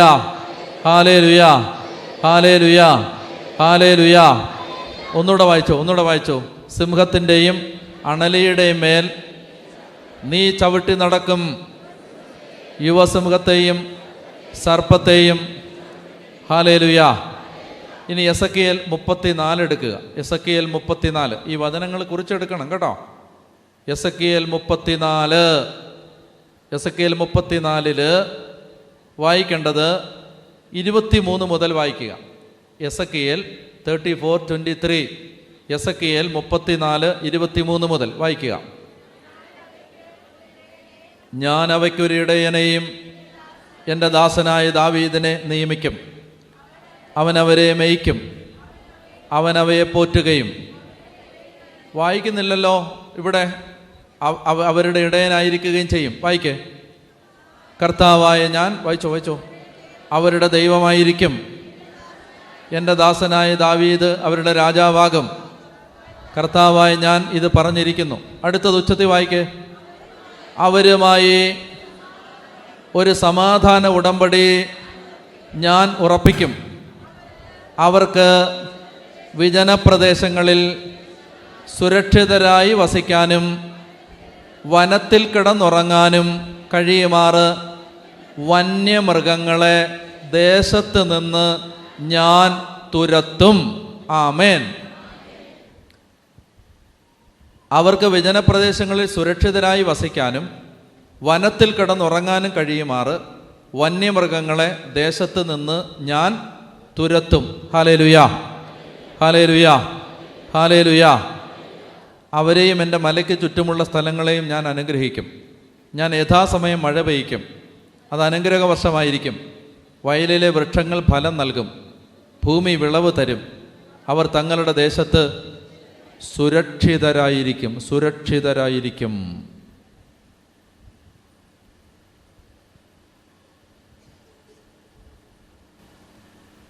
ഇത് നിങ്ങൾ വിശ്വസിക്കുന്നുവോ? ഇത് നിങ്ങൾ വിശ്വസിക്കുന്നുവോ? ഞാൻ 3 വചനങ്ങൾ പറഞ്ഞു. ഒന്ന് ലേവ്യർ 26 6 വാക്യം പറഞ്ഞു. പിന്നെ സങ്കീർത്തനം 91:13 പറഞ്ഞു. ഇപ്പോൾ എസെക്കിയേൽ 34:25. നിങ്ങളുടെ പറമ്പിൽ കാട്ടുമൃഗങ്ങളുടെ ഉപദ്രവം ഉണ്ടെങ്കിൽ ഈ വചനങ്ങൾ നിങ്ങൾ വീടിൻ്റെ വെളിയിൽ നിന്ന്, പറമ്പിൽ നിന്ന് ഉച്ചത്തിൽ ഏറ്റുപറയണം. ഉച്ചത്തിൽ ഏറ്റുപറയണം. വന്യമൃഗങ്ങൾ പലായനം ചെയ്യും. അത് വരില്ല. പറഞ്ഞേ ഹല്ലേലൂയ. പറഞ്ഞേ ഹല്ലേലൂയ. കർത്താവിൻ്റെ വചനം ഒരിക്കലും പരാജയപ്പെടില്ല. ഞാൻ പറഞ്ഞ എന്താ പറഞ്ഞേ? കർത്താവിൻ്റെ വചനം ഒരിക്കലും, വചനം പറഞ്ഞ വചനപ്രഘോഷകൻ പരാജയപ്പെട്ടാലും വചനം പരാജയപ്പെടില്ല. ഹല്ലേലൂയ. ഹല്ലേലൂയ. അപ്പോൾ അതുകൊണ്ട് ദൈവവചനത്തിൽ ആശ്രയിച്ചോണം, വചനം ഏറ്റു പറഞ്ഞോണം. അപ്പോൾ കർത്താവ് സമാധാനം തരും. ഹല്ലേലൂയ. അതുകൊണ്ട് പ്രത്യേകം ശ്രദ്ധിക്കണം. നിങ്ങൾ നിങ്ങളുടെ പറമ്പിൽ നിന്ന് കർത്താവിൻ്റെ വചനം ഉച്ചത്തിൽ ഏറ്റു പറയണം. അപ്പോൾ ദൈവം അതിസമൃദ്ധമായ വിളവ് തരും. ഹല്ലേലൂയ. ഈ കൊച്ചിയിൽ കാക്കനാട് ഒരു കൊച്ചാപ്പൻ ഡോക്ടർ ഉണ്ടായിരുന്നു. ആൾ മരിച്ചുപോയി ഇപ്പം. കൊച്ചാപ്പൻ ഡോക്ടർ ഏബ്രഹാം. അദ്ദേഹത്തിൻ്റെ പ്രത്യേകത, അദ്ദേഹം ഒരു അടയ്ക്കാമരത്തോട്ടം നട്ടുപിടിപ്പിച്ചു. ബാങ്ക് ലോൺ എടുത്താണ് ചെയ്തത്. പക്ഷെ അടയ്ക്കാമരം പൂത്ത് കായ്ച്ച് വിളവ് നൽകേണ്ട സമയത്തെപ്പോൾ അദ്ദേഹത്തിന് മനസ്സിലായി, ഈ ബിസിനസ്സിലൂടെ എനിക്ക് വമ്പൻ നഷ്ടം വരാൻ പോകുന്നു. സാമ്പത്തിക നഷ്ടം കൺമുമ്പിൽ കണ്ടപ്പോൾ അദ്ദേഹം പ്രാർത്ഥിക്കാൻ തീരുമാനിച്ചു. അദ്ദേഹം ധ്യാനം കൂടാൻ പോയി. ധ്യാനകേന്ദ്രത്തിൽ പറഞ്ഞ 100 കണക്കിന് വചനങ്ങൾ അദ്ദേഹത്തെ തൊട്ടില്ല. ഒരു വചനം അദ്ദേഹത്തെ സ്പർശിച്ചു. വചനം ഇതാണ്: നിങ്ങൾ ലോകമെങ്ങും പോയി എല്ലാ സൃഷ്ടികളോടും സുവിശേഷം പ്രസംഗിക്കുവിൻ. ഈ വചനം അദ്ദേഹത്തെ സ്പർശിച്ചു. വീട്ടിലേക്ക് വന്നു. മനസ്സിൽ ആവർത്തിച്ച് ഈ വചനം വരാൻ തുടങ്ങി. അദ്ദേഹം ഇങ്ങനെ ചിന്തിച്ചു, ഇപ്പോൾ ഞാൻ അനുഭവിക്കുന്ന പ്രതിസന്ധി സാമ്പത്തിക നഷ്ടമാണ്. അടയ്ക്കാമരത്തോട്ടം വിളവ് തരുന്നില്ല. ഈ വചനവും ഈ സംഭവവും തമ്മിൽ എന്ത് ബന്ധം എന്ന് ചിന്തിച്ചപ്പോൾ അദ്ദേഹത്തിന് തോന്നി, എല്ലാ സൃഷ്ടികളോടും സുവിശേഷം പറയാനാണ് വചനത്തിലൂടെ ദൈവം പറഞ്ഞത്. എല്ലാ സൃഷ്ടികളും എന്ന് പറയുമ്പോൾ അതിനകത്തന്നെ അടയ്ക്കാമരത്തോട്ടവും പെടും. അതുകൊണ്ട് അടയ്ക്കാമരത്തോട്ടത്തോട് സുവിശേഷം പ്രസംഗിക്കാം എന്ന് അദ്ദേഹം തീരുമാനിച്ചു. ആരാണ്? മാനസിക ഭ്രമമുള്ള, ബുദ്ധിഭ്രമമുള്ള ആളല്ല, ഡോക്ടറാണ്. ഡോക്ടർ തീരുമാനിച്ചു, എൻ്റെ അടയ്ക്കാമരത്തോട്ടത്തോട് ഞാൻ സുവിശേഷം പ്രസംഗിക്കാൻ പോകുന്നു. എന്തു ചെയ്തു? അടയ്ക്കാമരത്തോട്ടത്തിലെല്ലാം സ്പീക്കർ വെച്ച് പിടിപ്പിച്ച് വചനപ്രഘോഷണത്തിൻ്റെ കാസറ്റ് വാങ്ങിച്ച് അതിട്ട് അടയ്ക്കാമരത്തോട്ടത്തെ ദൈവവചനം കേൾപ്പിച്ചു. മനുഷ്യൻ കേൾക്കുമ്പോൾ ചേച്ചിമാരിരുന്ന് ഉറങ്ങുന്ന പോലെ ഉറങ്ങിയാലും അടയ്ക്കാമരത്തോട്ടം ശ്രദ്ധിക്കും. മനുഷ്യനിരുന്ന് ഉറങ്ങുമ്പോൾ വിളിക്കും, അടയ്ക്കാമരം ശ്രദ്ധിക്കും. അടയ്ക്കാമരം വളരെ ശ്രദ്ധിച്ച് ദൈവവചനം കേട്ടു. എന്ത് സംഭവിച്ചു എന്ന് ഞാൻ പറയാം. പിന്നീട് അത് പൂത്തു, കായ്ച്ചു, വലിയ വിളവ് കൊടുത്തു. വിളവെന്ന് പറഞ്ഞാൽ മലയാള മനോരമ സൺഡേ സപ്ലിമെൻ്റ് ഇറക്കി എബ്രഹാം ഡോക്ടറിൻ്റെ അടയ്ക്കാമരത്തോട്ടത്തെക്കുറിച്ച്. ഗവൺമെൻറ് അദ്ദേഹത്തിൻ്റെ അടയ്ക്കാമരത്തോട്ടത്തിൽ നിന്ന് വരുന്ന ആ അടയ്ക്കയെ വിത്തിനമായി പ്രഖ്യാപിച്ചു. പറഞ്ഞേ ഹല്ലേലൂയ. ഈ കൊച്ചാപ്പൻ ഡോക്ടർ ഞാൻ കാക്കനാട് സുവിശേഷം പ്രസംഗിക്കുമ്പോൾ അവിടെ കാണാൻ വന്നിട്ടുണ്ട്. പറഞ്ഞേ, ഞാനിത് പറഞ്ഞത് അറിഞ്ഞിട്ട്. പറഞ്ഞേ ഹല്ലേലൂയ. അതായത് ദൈവവചനം ഉച്ചത്തിൽ പറയണം, പറമ്പിനോട് പറയണം, മണ്ണിനോട് പറയണം. ഹല്ലേലൂയ. പറഞ്ഞേ ഹല്ലേലൂയ. എവിടെങ്കിലും ഏതെങ്കിലും പറമ്പിൽ ഏതെങ്കിലും വെച്ചുപൂജകളോ ആരാധനകളോ ഒക്കെ ഉണ്ടായിരുന്ന പറമ്പാണ് നിങ്ങൾ വാങ്ങിച്ചതെങ്കിൽ ആ പറമ്പിൽ നല്ല ഓഡിയോ ബൈബിള് വാങ്ങാൻ കിട്ടും. ഓഡിയോ ബൈബിൾ വാങ്ങാൻ കിട്ടും. കിട്ടത്തില്ലെങ്കിൽ, ഒരു വഴിയില്ലെങ്കിൽ മൗണ്ട് കാർമലിൽ വന്നാൽ, തിരുവനന്തപുരത്ത് വന്നാൽ 250 രൂപയ്ക്ക് 8 GB പെൻഡ്രൈവിൻ്റെ വില മാത്രമേ എടുക്കൂ. അത് കിട്ടും, ഓഡിയോ ബൈബിൾ. അത് കൊണ്ടുവന്നിട്ട് സ്പീക്കർ പിടിപ്പിച്ച് പ്ലേ ചെയ്തോ, സകല ദുഷ്ടാരൂപിയും മിനിറ്റ് വെച്ച് ഓടിക്കോളും. പറഞ്ഞേ ഹല്ലേലൂയ. പറഞ്ഞേ ഹല്ലേലൂയ. ഹല്ലേലൂയ. പറഞ്ഞ മനസ്സിലായോ? കർത്താവിൻ്റെ വചനത്തിന് മുമ്പിൽ ഒരു അരൂപിയും പിടിച്ച് നിൽക്കത്തില്ല. പറഞ്ഞേ ഹല്ലേലൂയ. മനസ്സിലായി? കയ്യിലിരിക്കുന്ന ആയുധം പാത്ത് മാളത്തിൽ വെച്ചിട്ട് അടി കൊണ്ട് നശിക്കുക എന്നുള്ളതാണ് നമ്മുടെ തലവര. പറഞ്ഞേ ഹല്ലേലൂയാ. മനസ്സിലായി? കയ്യിലിരിക്കുന്ന മാരകായുധം ബ്രഹ്മാസ്ത്രം കയ്യിലിരുന്ന് കട്ടിലിനടി പാത്ത് വെച്ചിട്ട് തലക്കടി കൊണ്ട് വീഴുക എന്നുള്ളതാണ് നമ്മുടെ തലവര. പറഞ്ഞേ ഹല്ലേലൂയാ. അതുകൊണ്ട് ഇനിയെങ്കിലും ദൈവം തന്ന ആയുധങ്ങൾ എടുത്ത് പോരാടുക, യുദ്ധം ചെയ്യുക. ഹല്ലേലൂയാ. അപ്പോൾ അതുകൊണ്ട് ഞാൻ പറയുകയാണ്, അനേകം മക്കൾ അവരുടെ പറമ്പിൽ ആദായമില്ല, വസ്തു കൃഷി തരുന്നില്ല, അതില്ല, അത് നടക്കുന്നില്ല, ഇത് നടക്കുന്നില്ല. അതുകൊണ്ടാണ് ഇതൊക്കെ പറയുകയാണ് ദൈവം നിങ്ങൾക്ക് വേണ്ടതെല്ലാം തരും. ദൈവത്തിൻ്റെ വചനം പാലിക്കുക, അന്യദൈവങ്ങളുടെ പുറകെ പോകാതിരിക്കുക, വിഗ്രഹാരാധന നടത്താതിരിക്കുക, കർത്താവിനെ മാത്രം ആരാധിക്കുക, സാബത്ത് ആചരിക്കുക, കുടുംബത്തിൽ ഇരുന്ന് പ്രാർത്ഥിക്കുക, ഈ ദിവസങ്ങളിൽ കേട്ട വചനങ്ങൾ സ്വീകരിച്ച് പ്രാർത്ഥിക്കുക. നിങ്ങൾക്ക് മേളിലോട്ട് മാത്രമേ ഇനി പോകാൻ പറ്റൂ, താഴോട്ട് പോകാൻ പറ്റില്ല. ഹല്ലേലൂയാ.